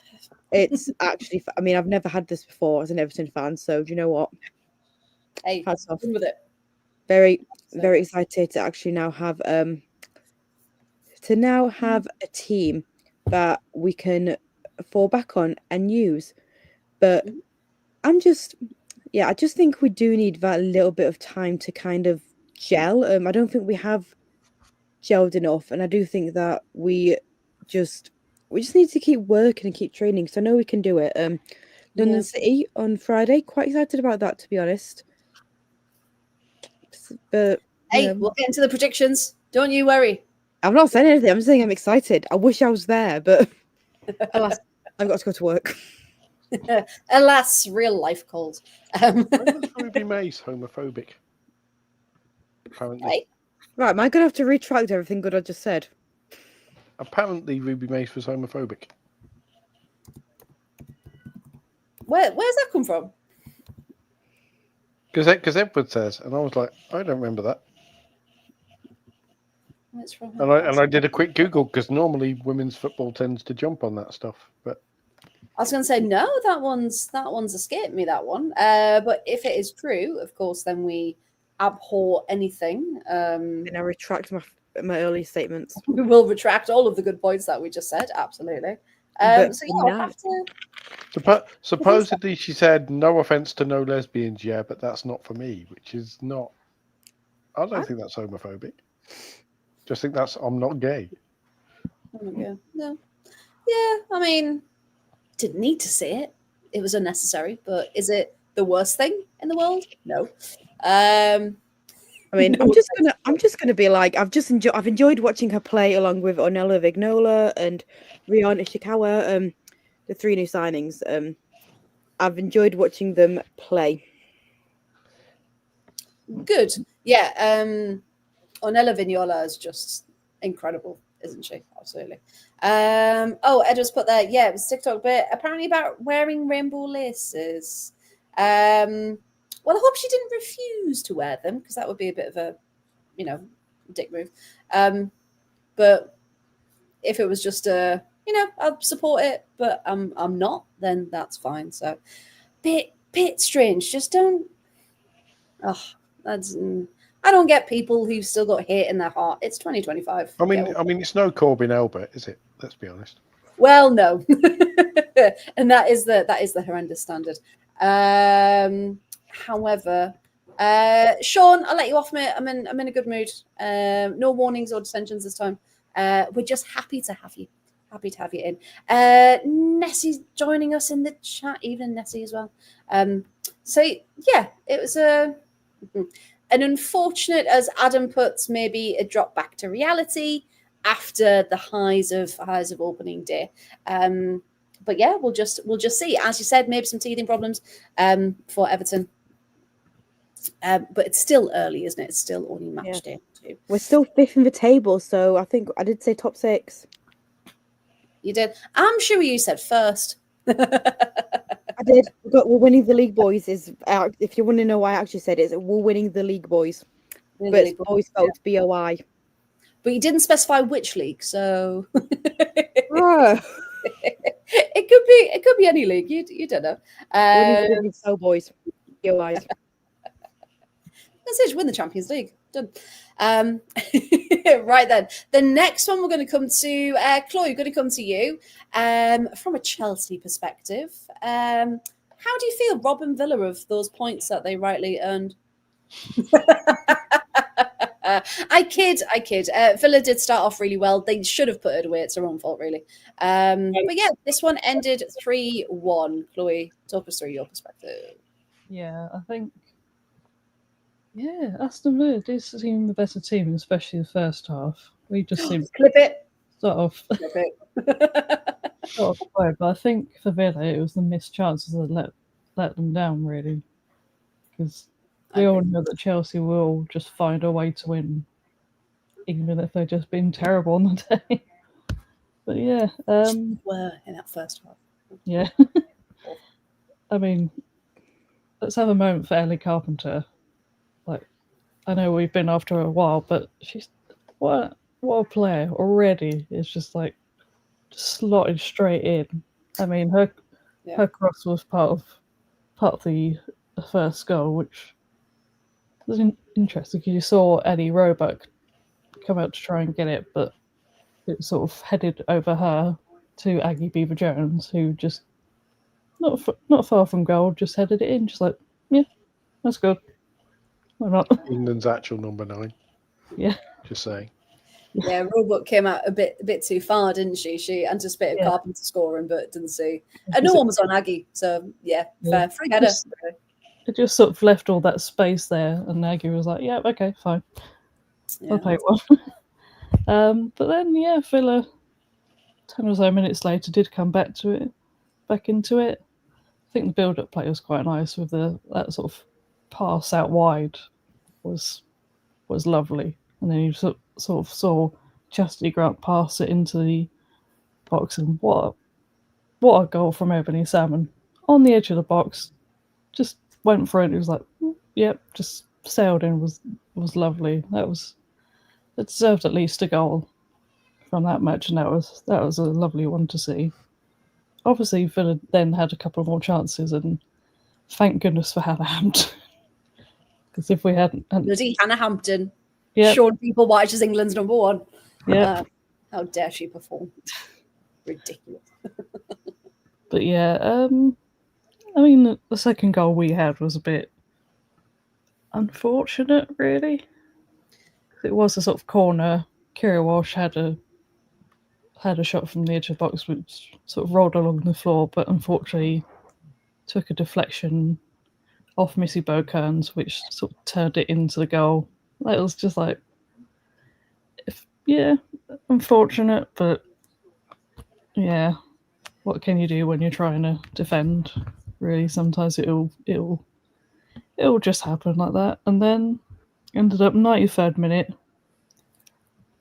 Who else? Coming back from ACL injury, Sam Kerr, just immediately back to scoring. Yeah, that's what it was. And that was her 100th goal, which puts her. I mean, she was already second in the top scoring for Chelsea.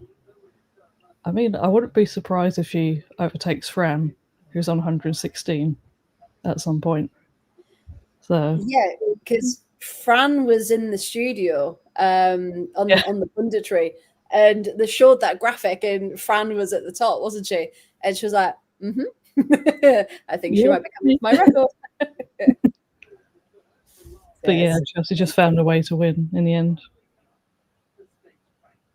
Yeah, and annoyingly, why Chelsea? Why is it always Chelsea? From a Villa perspective, I will say the numbers at Villa Park are getting so much better. There was nearly 5,000 there at the weekend, which is really great. Emerson there. Honestly, Hannah Hampton, if Hannah Hampton wasn't so good, we could have possibly won that or at least taken a point. And Adam said, apart from that, scoring on a return is fantastic, but being out for so long as well and enduring that much time off the pitch, that must have taken a mental toll as well. I agree, absolutely. Aggie is England's number 9. Bruce is England's number 23. Yes, you are correct. Very good. But yeah, I think it's the bench, isn't it? It's the squad depth, because Chelsea can bring off, Sam Kerr from the bench, and Villa have a few people they can bring. But again, we've got injuries. We're down to bare bones again, and couldn't replace the tired legs. I agree there. Big question though, but I think we know the answer. Does Carpenter bench Bronze if both are fit? Chloe, what do you think? Yeah, she could do. She's just started off so well for Chelsea. It could be, she could bench Bronze, but also Lucy be like, "Nah, that spot is mine. I'm going for this. This is competition. Bring it on." Oh yeah, Lucy will fight her all the way. I have no doubt about that. But Ellie Carpenter is 25, and the pace on her, and we have no Lucy Bronze slander on this podcast, as people well know if you watch us quite a lot. But I think it's getting to a point where Lucy has had so many injuries. Is at the time now where there is that transition between her and Carpenter, and they share it essentially. But yeah, I don't know how Lucy would take it being an Impact sub. I don't think she's ready to accept that yet at all. So I think she might be off if push comes to shove.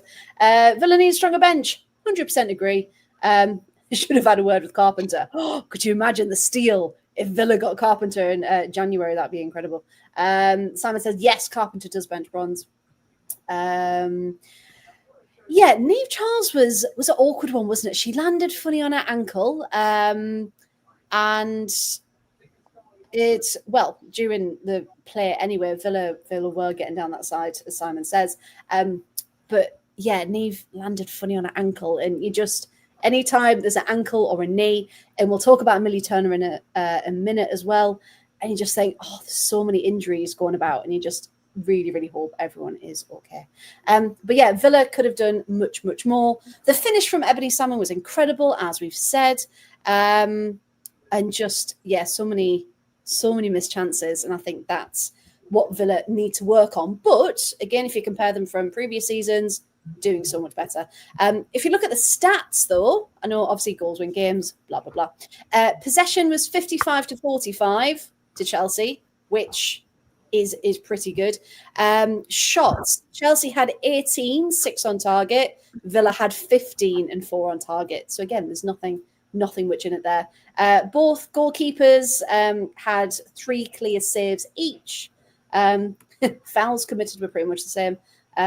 And Chelsea had a lot more corners, but that's pretty much it.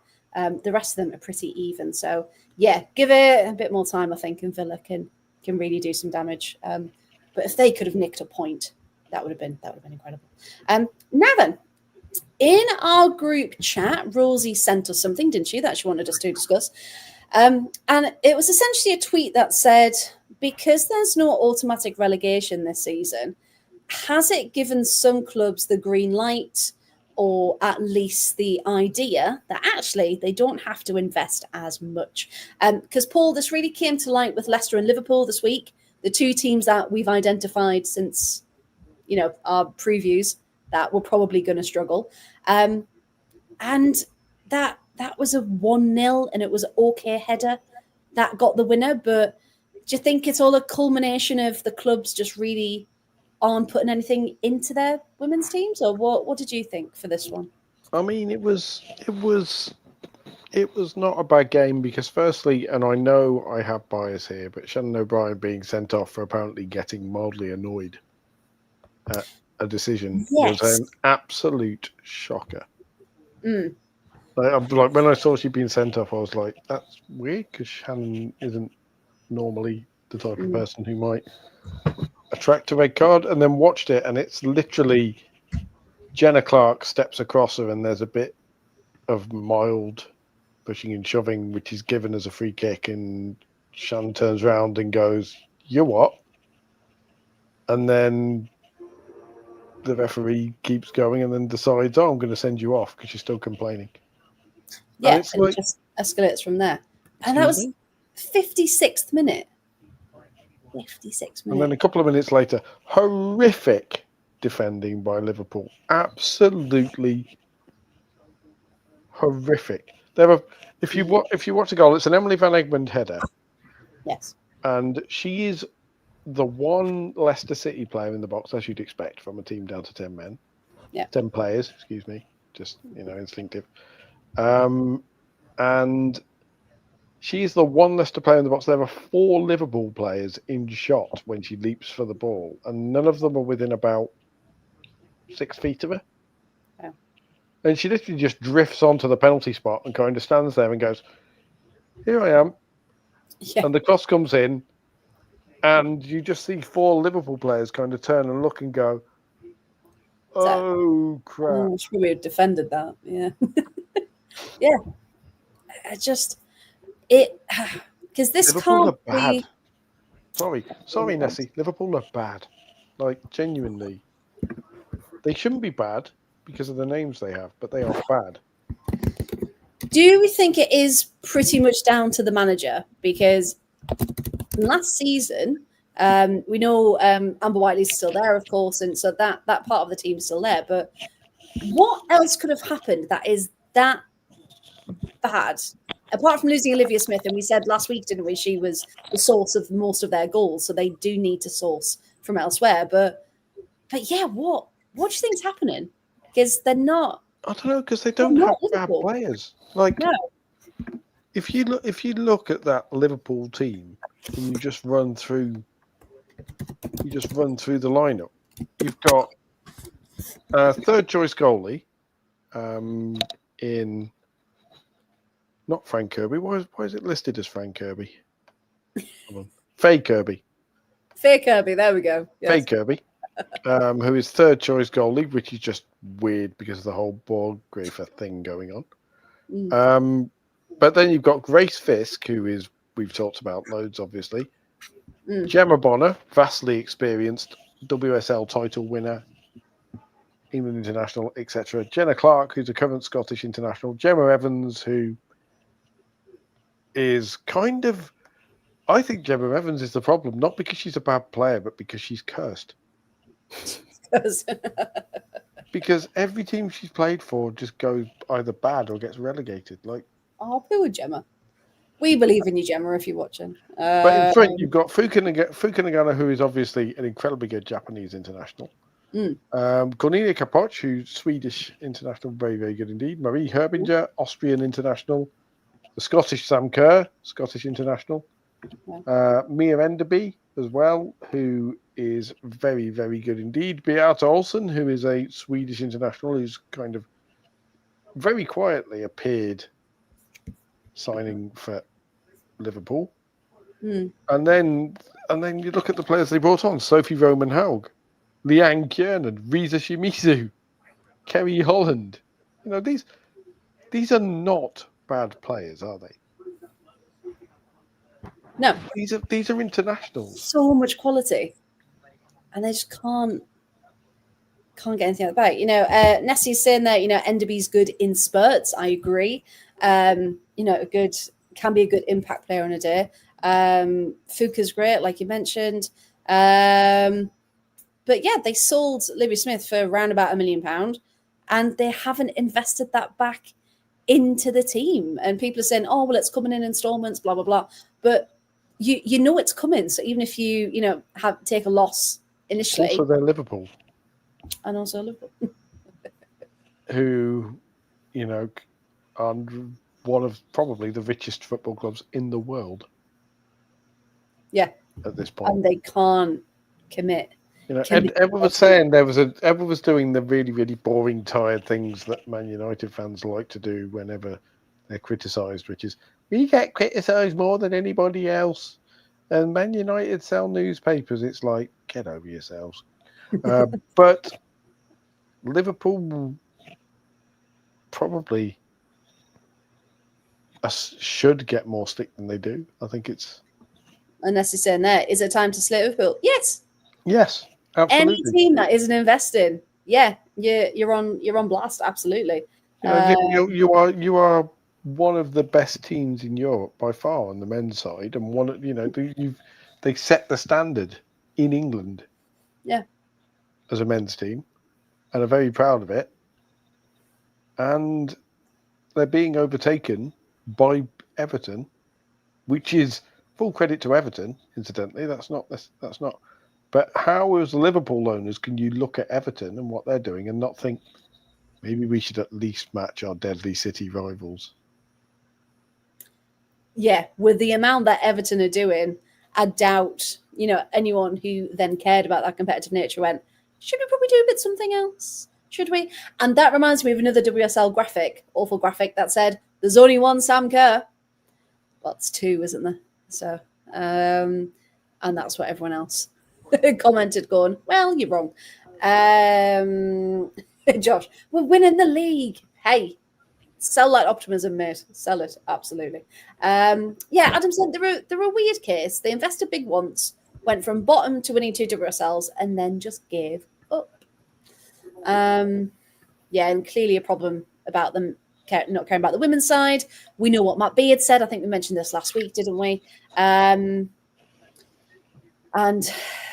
yeah, they moved them further away from Liverpool, and Tranmere is not. Tranmere is, the 4th or 5th club on Merseyside. Most people are barely aware they're not on Merseyside, but Prenton Park is a decent ground. For a women's team, it's a good-sized ground. And they moved to St Helens, which is further away. It's a rugby league ground.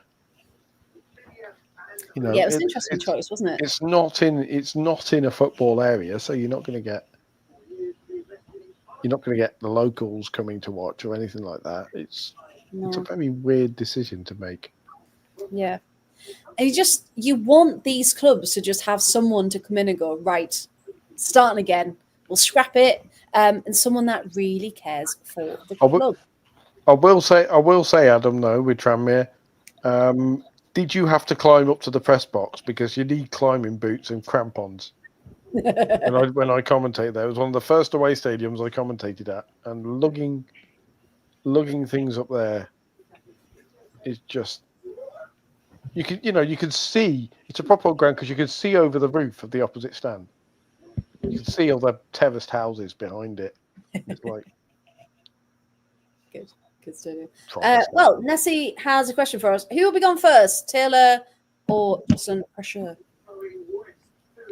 See, I feel bad for Nessie because that's both her football clubs. It's like which of my team's managers will be sacked first? The local one that I support, or the one that are my team? Tell you what, the funniest thing is though, Prenton Park is a fantastic stadium, loved it. Prenton Park is a shithole. Two very different people. There we go. There are two types of people. But even Nessie Singe thinks Pressure first, yeah. And I don't know, because a lot of the time people are thinking, how much of an impact is he actually making? Yes, he came from PSG, wasn't it? He came from. So you just think that there's got to be something there that he came from a very successful side. Then there's questions we won't get into. We haven't got time. So yeah, it could be interesting to see whether Michelle Kang believes in the journey, in the plan, or she wants change and wants it quick. So she's just going to go and say, why can't we give Love one more chance?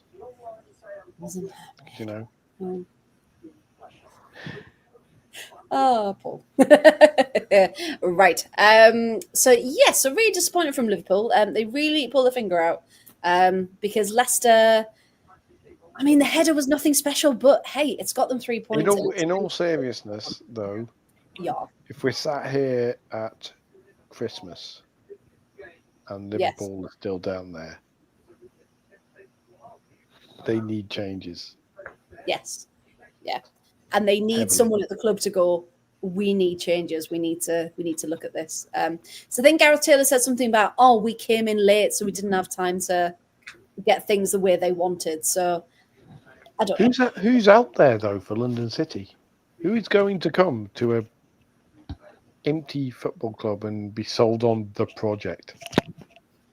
She probably knowing that Michelle Kang will sack them at the first, And so she probably move Jonathan Heraldez again.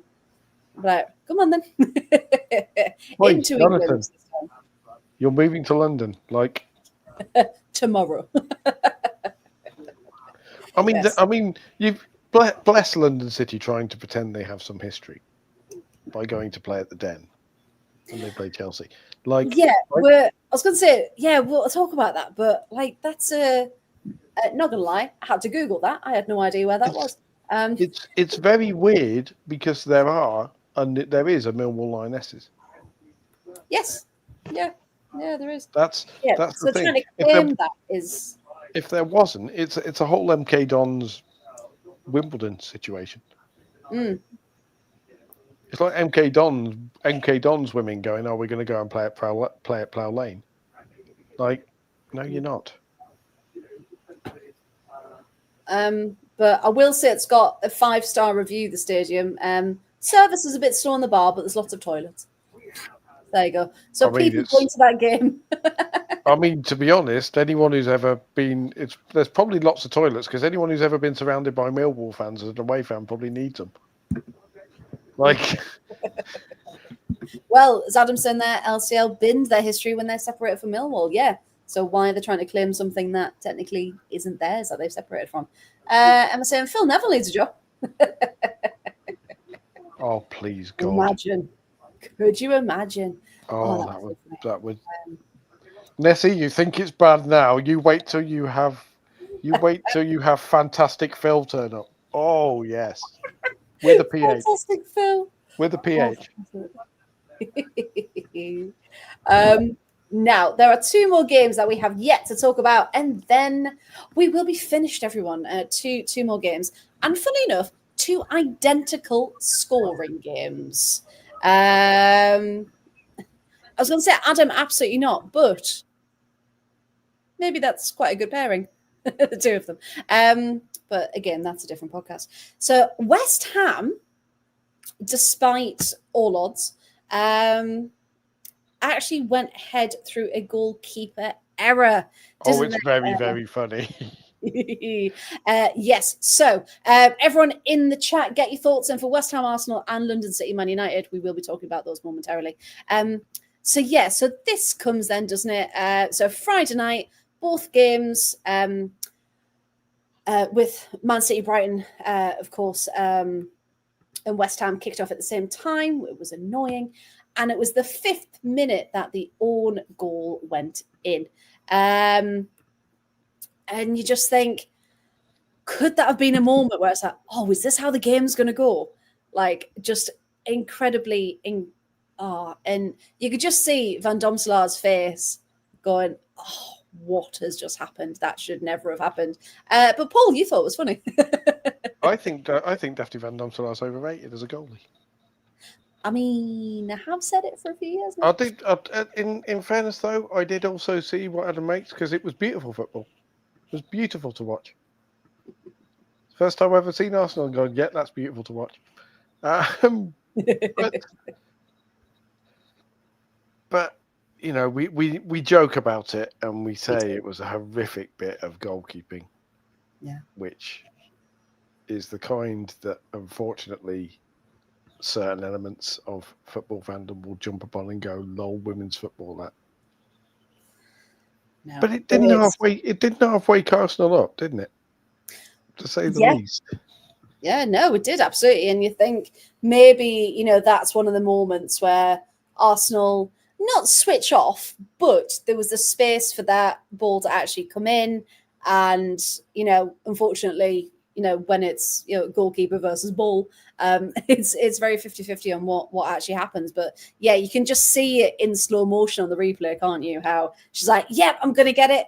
Oh crap, no, I'm not. And then just watching it take that little deflection as well. I mean, the level of misjudgment of it was spectacular. Yeah, because you could argue, was she expecting it to come in from that angle, and for that to be an attempt on goal? But I suppose at this level, you've kind of got to expect everything, really. Could you argue? But yeah, as Adam says, it was like a bar of soap. It was. She went to get it, and it just, looked like we are being told off for not letting the Chloe speak. By the way, sorry, Chloe.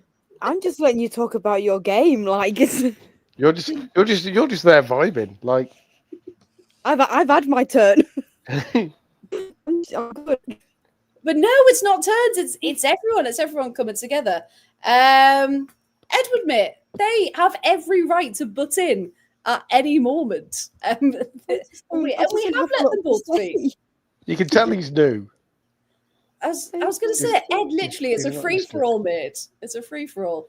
I just don't have anything to say. To be honest, the other Chloe's coming back. She does. See. She's there, so there you go. Yeah, Chloe. Apparently, we're not letting you talk. So if you do have anything to say, remember you can.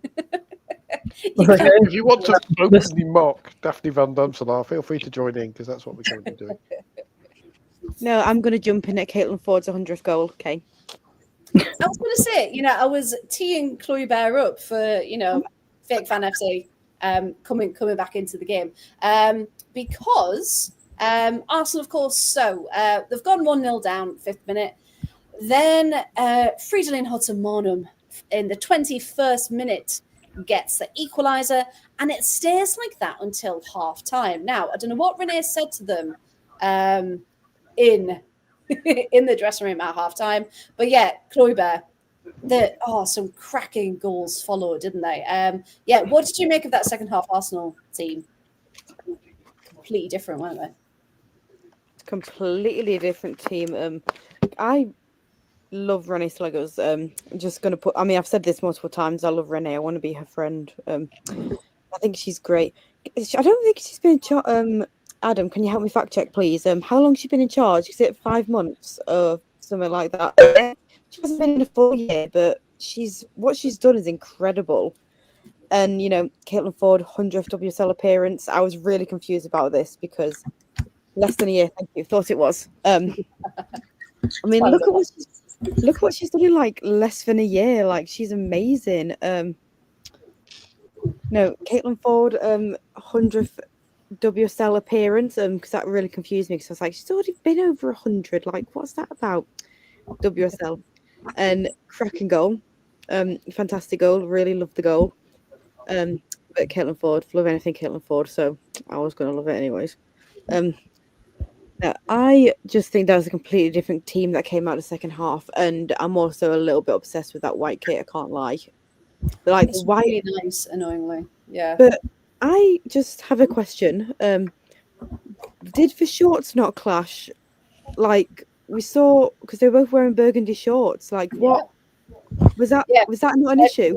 Everyone picked up on that and said, "Hang on, there was a kit clash with socks, of course, the infamous sockgate. So why shorts? Why are the shorts the same color there?" So yeah, an odd one, but clearly no one was bothered. If it was a proper Arsenal kit, they'd have white shirts, blonde shorts, and blue trimming. I hope they wear the white shirt on Sunday because that's really nice. And I want to see it. For your personal aesthetic. Yeah, for my personal aesthetic, Arsenal, if you are listening to this, because they can't wear the red because it'll clash with United. If you are listening to me, please wear the white shirt. I have nothing against the blue. I just really like the white. Well, because, Adam, our Arsenal guru in the chat, Renee made a halftime switch, brought Stina on. Yes, changed the attacking dynamic for Arsenal. Yes, absolutely. And then you get the idea of that's the team that won the Champions League. This is the team that are going to strive forward and try and get as high as possible in the league this season. So just to recap that then. So Lien Hudson-Monum got the equaliser in the 21st minute. Stina Blackstenius came on and within 7 minutes had put Arsenal in the lead. Then Caitlin Ford just after the hour mark. And then Alessia Russo gets her brace in the 90th and the 3rd minute of added time. Better late than never. I'm quite surprised she's English, Alessia Russo. Because, if she turns up late and claims the credit, she should be American. Oh, wow. I'll watch the numbers go. But no, it's in... They were great goals, but she has... I would love to see how many goals happen with Alessia Russo where the goals happen and the match is already won. Or at least the goals are ultimately inconsequential to the result. Yes, because there's a stat in ice hockey which is game-winning goals, which is the one that puts the team in the lead for good, if you like. So if they win 4-3, it's the 3rd goal that's the game-winning goal. No, they win 4-3, 4-2. It's the 3rd goal that's the game-winning goal. Yes, not the 4th one. Yeah, no, again. I'd love to know how many of those Russo actually scores, because I don't think it's many. She seems to score the last goal, either the first goal that is inconsequential or the last goals that are after other people have scored the crucial goals. I'm not saying she doesn't score crucial goals. I'm just saying. Yeah. No. But hey, the last ones are the ones people remember, aren't they? And she's actually saying that she is the thumbnail on the highlights for the Arsenal game. So it is, you do something last, you do it right at the end. People remember that one, don't they? Rather than the others. But you could also argue Arsenal were in a very good form, that in their attacking rhythm, and that's how the cards were dealt. That she does seem to do it. She does seem to do it a lot more for England. Does she? Adam, what do you think? To counter Adam's point about Russo scoring the goal in the Euro 2025 final. Yeah. Graham said, "Hey, Kent's finest. She began at Charlton. No Russo slander here." So there we go. But yeah, so interesting one. We all knew Arsenal were probably going to win. But yeah, West Ham, there's been questions about them in general, really. Are they going to take another season to solidify? Was Martinez a one-season wonder? I've seen that floated out there. And I just think, again, it's still early days. And I still can't call that bottom half of the table. I also think that the two teams we're talking about that won 5-1 and everyone's getting excited about, neither of them have been tested yet. Well, that's the thing. So the other game, I realised we haven't talked about City Brighton. That was tighter than it should have been. City aren't looking themselves, again, whether that's change of manager, etc. But Brighton looking very positive indeed, and they're probably disappointed not to get a point from that one. But yeah, so the other 5-1 demolition, as it were, United away to London City. It was a sellout crowd, even though it looked like one of the stands is still getting its roof replaced. So sold out with the capacity that was available. But yeah, it was kind of just a one-way street, wasn't it? Did anyone see highlights from United? It just wasn't. London City don't look very good. They don't. And I feel sorry for Yana Fernandez because she's very, very good. And she was working the hardest probably on that pitch. I'll happily state that. So, it's being built. Oh, dude, I'll take it back, Nessie. Hey, a lovely one. So it was just a strange one. But when we get down to it, then, so some key bits from there. So we had Maya Letitia penalty in the 3rd minute, Jade Riviere 33rd minute, Melvin Mallard getting a brace the 47th and the 50th minute. Nikita Paris getting one back. You could see kind of the fire in her that she wanted to score against United. Just in general, but especially in this game. That was the 76th minute, assisted by Aslani. And then Jess Park working some absolute magic in the 87th minute for their 5th. And it just felt like an absolute demolition. But the big thing, of course, Millie Turner went down injured. Everyone thought it's the dreaded knee. She did have to be stretchered off. But it was announced today, if anyone missed it, that it's not the dreaded 3 letters. It's not anything surrounding the 3 letters.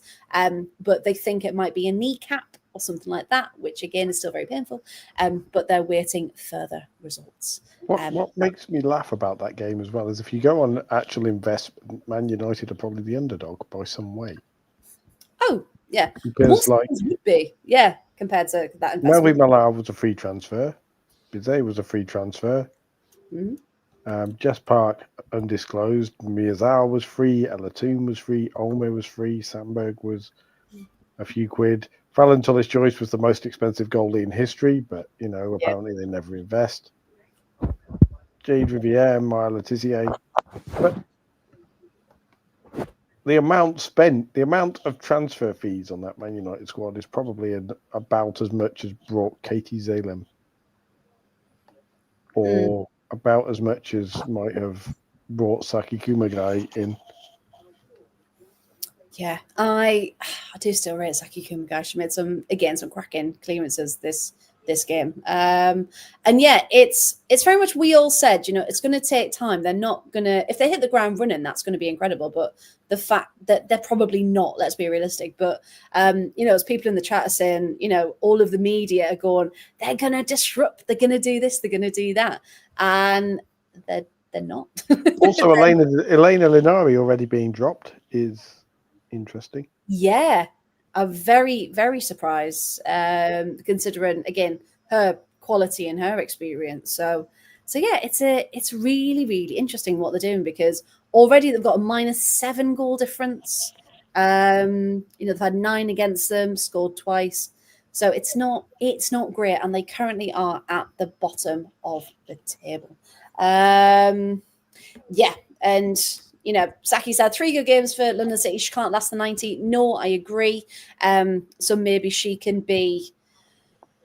I don't know. They need to figure out how they're gonna use their players to the best of their ability, because, as we said, they've brought in a lot of older.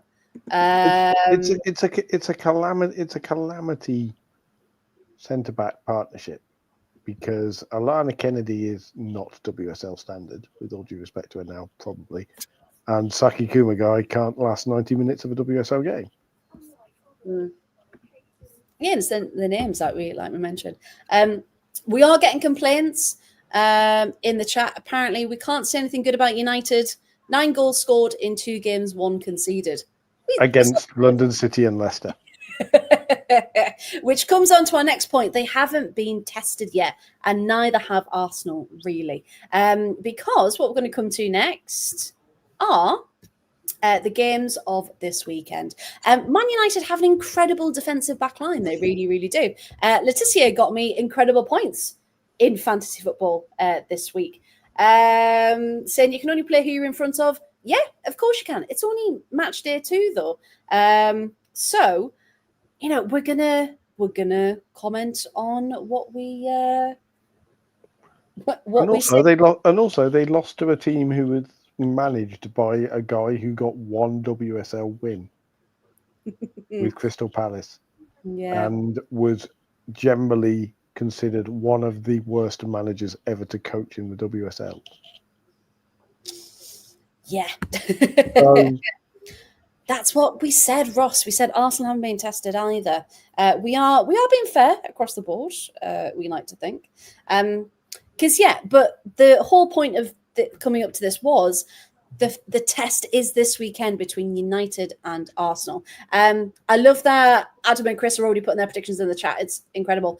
So shout out when you think predictions, please. Everton, London City. What do we think? Result-wise? Everton. Of course. I think this is an interesting one, because this is a real litmus test now, because the defenders of London City, of which there are fewer and fewer, will say, well, the first 2 games were a free hit for London City, because, Man United and Arsenal, they're not going to get any points from that yet in their first season. They're a promoted team, blah, blah, blah. Yeah.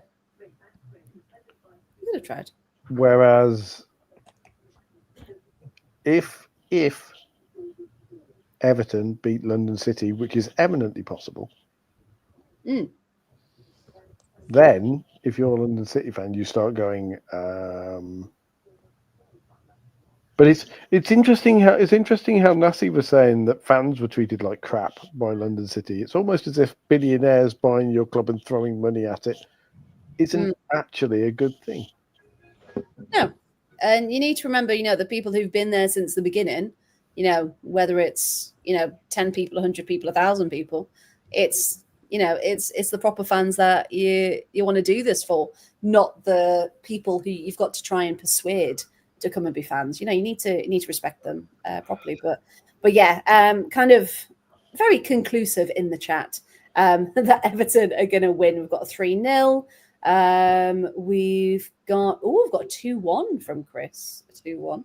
Nesson, yeah, Everton are going to win. Let's have a look. So yeah, Jackie's gone for a 2-2. Okay. I mean, they're even more unlikable London City because Glaskiora wears number 88, and I'm assuming she doesn't wear it because of the symbolism that number holds. But if you look at what sort of people do like the number 88, then you think, really? It's an interesting choice. It's an interesting choice, to say the least. I know Giora has just come into the squad, but she looked very, very lost with this at the weekend because yes, of course, she hasn't embedded herself into the team as much yet, but she just looked like, oh, what am I doing here? She's come from Paris. She's come from Paris, and the level of Paris Saint-Germain, and again, ridiculous amount of money, but because PSG are an oil club and a sports washing club, but they have actually put money into their women's team, and they all use the same complex and all sorts. Yeah. And Nessie saying it was an embarrassment to bring her on in that game. Let the pool girl settle in. I mean, I know why she was brought in because she is so good, but yeah, she was brought in because it was home debut, and everyone could turn around and go, "Please welcome the world record signing Glaskiora." And now it's remembered as the world record signing in women's football debuted in her team getting hammered 5-1. And also the world record signing that wasn't actually the world record signing. It was incorrectly good. Laughing at Adam. I thought she was signing. She probably thought she was signing for Olympic Lionesses. I wonder how good Glaskiora's English actually is as well, because that's obviously a factor.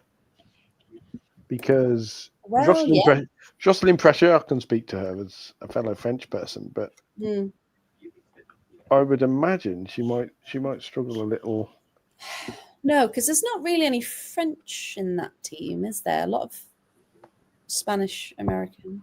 Yeah, but that's a good point. Language barriers really do matter in this. So Spurs City are also on Friday night. How do we feel, by the way, that there's 2 on a Friday and the rest are on a Sunday? I hate it.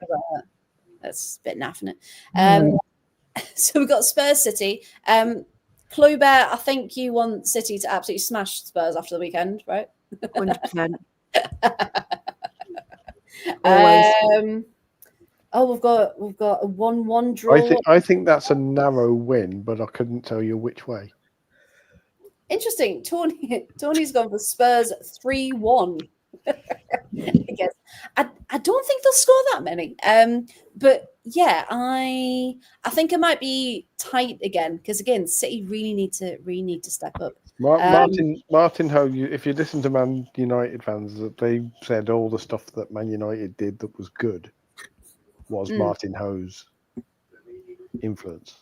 Well, that's the thing, yeah, because of course they lost him, didn't they? Yeah, before we went to Sweden, yeah. So it, how quickly will all that come together? But did we all see as well the interview with Katinka Tamberg? She said, I was asked where I think we'll finish, where I want to finish, and I said top 3, and everyone laughed at me. So it shows that she's got the initiative and the will to get up there. So hey, she might single-handedly do it. Right then, on to Sunday. As Ulla lovely puts, Villa Liverpool is about 2 teams who can't take their chances. Thank you. So, according to this one, and as Emma says, Villa need to win this and should beat this if they play the same as they did against Chelsea. So, who do we think for this one, Villa or Liverpool? Shout your answers out, please. Villa. Fantastic. Full house for that one. Lovely. How about Brighton West Ham? What do we think? Brighton. Yeah. Yeah. They're looking very, very good at the moment. Brighton started quite strong. Graham's put a 1-1. Graham, I thought you liked me. Although Edward has put Villa 2-0. Okay, yeah, good. Daly and Salmon. I don't know. Villa will beat Liverpool, and Brighton West Ham will be one of those games that everybody kind of forgets is happening if they don't support Brighton or West Ham. Yeah, unfortunately, unless there's a multi-view. It's even less interesting in the women's game than the men's. He's gone 2-1. Yeah. It's just bring back staggered kickoff times. Okay, really hard one to call. Chelsea, Leicester City. Chelsea, Leicester City. What do you think? Chelsea. Yeah.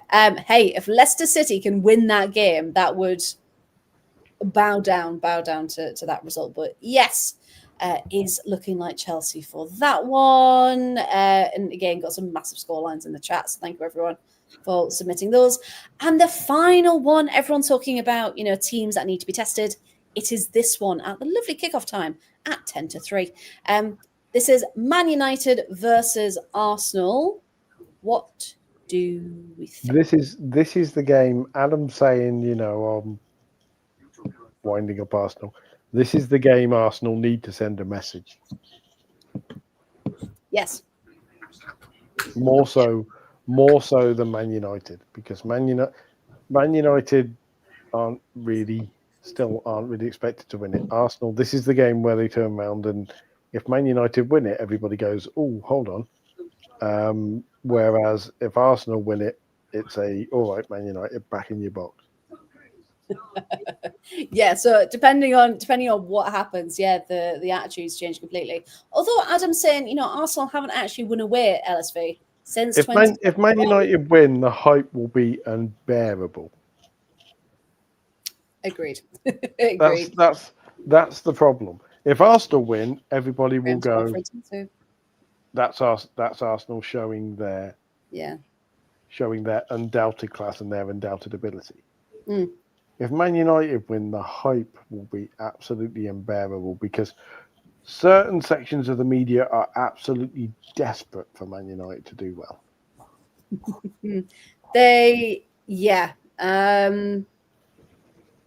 Yes.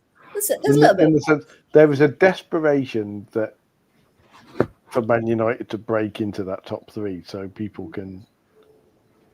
Well, and taking points of Arsenal is the way to do it, I suppose. And that is because Man United have a load of Lionesses, and that's it. Well, Adam wants a 2-1 win, but thinks it's going to be 1-1. And yeah, Tony's got loads of praise for Sandberg as well. When she's at Hammerby. So sorry, you've sold her, Tony. If you've just said she's a queen of shithousery, then yeah. Yeah. And that's what we miss, isn't it? We need a proper shithouser there. So if we look at the table, then at the moment we've got United, Arsenal, and Chelsea up at the top. Everton, who we wish was still in the top three, of course, after last week, are in fifth, so still doing really well. Spurs in fourth. Very good. My beloved Villa have dropped down to ninth, but London City are still firmly on the bottom, 0 points and a -7 points. So still, very, very early days, only 2 matches played, and still all to play for. I think there is already a clear split in the table. Yeah. in the sense After that 2 games. You're already looking and going, right, okay, there's the teams down at the bottom, and they're breaking away into their own little mini league, and then there's the rest of them. And London City's first thing is to claw themselves out of the absolute swamp that is the bottom bit of the table. Yeah, because they need to be, West Ham, Liverpool, Leicester, Villa, Brighton, they're the ones. And I'd say Spurs as well, literally everyone in yellow, they need to be picking up points against and really, really going for it. So yeah, if something doesn't happen soon, it's going to be very, very worrying indeed. And Adam's over the moon, first versus second this early. Terrific. If they're still bottom in November, does Pressure get sacked then, or does he last till Christmas? Well, that's the thing. Because obviously we saw Robert Power get sacked early December, which was great. So maybe Christmas then, see how it goes. But it all depends.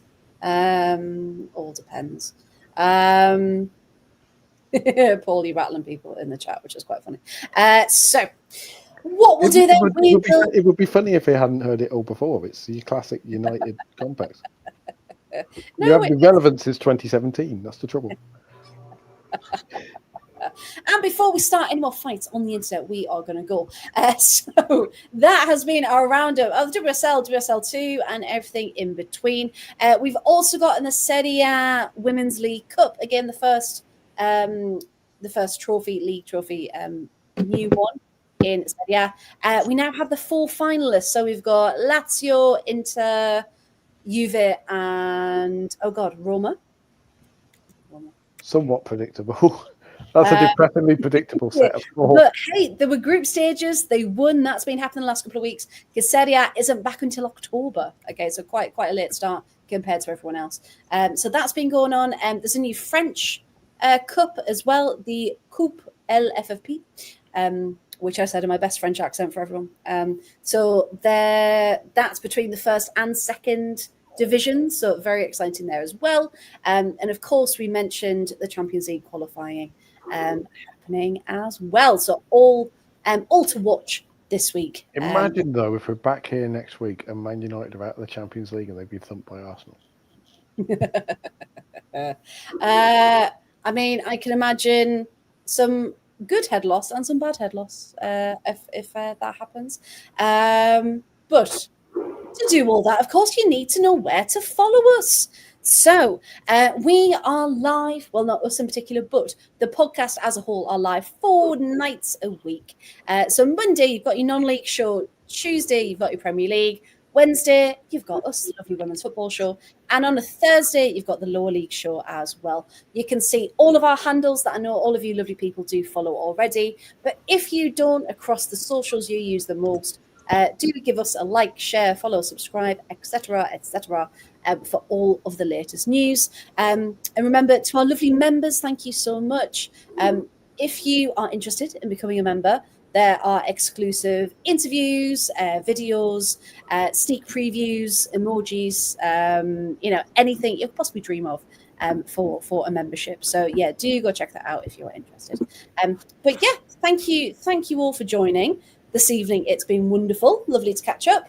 Chloe Bear, where can people find more of you, please, if you'd like them to? So you can find me at ChloeBear529 on all socials, or if you want to see what I get up to on Sundays at my journalism bits, I am at Chloe Talk Sports, or as everyone wants to rebrand, Talks Balls. Talks Balls will be the best one ever. And Chloe, lovely to see you again. Where can people find more of you, please? They can find me on Twitter at ENG Lionesses. Perfect, thank you. And Paul, lovely as ever. Where can people find you, please? You can find me. I can't point at it, and I can never get this right. At Paul W Radio is where you can find me down there. Quieter than I am. A little quieter than I am because I have to behave a bit because of work now, and I can't just yell jokes on football because I have to be semi-unbiased. Well, we're very proud of you. Yes. And yes, final shout out, Chris. Thanks for reminding us. More Women's FA Cup action this weekend as well. So go find your local team. They probably will be playing this weekend. And go along and support some clubs that really, really do need it. But yeah, you can find me at T Writes across most things, or at the whole 115 yards, spouting all kinds of football knowledge as often as possible. So yes, thank you, everyone. We will be back. Well, these lot will be back. I won't. I'm going on holiday tomorrow. Back next Wednesday at 8:30 with more of the latest football news. So thank you very much as always for watching and listening, and we'll be back next week.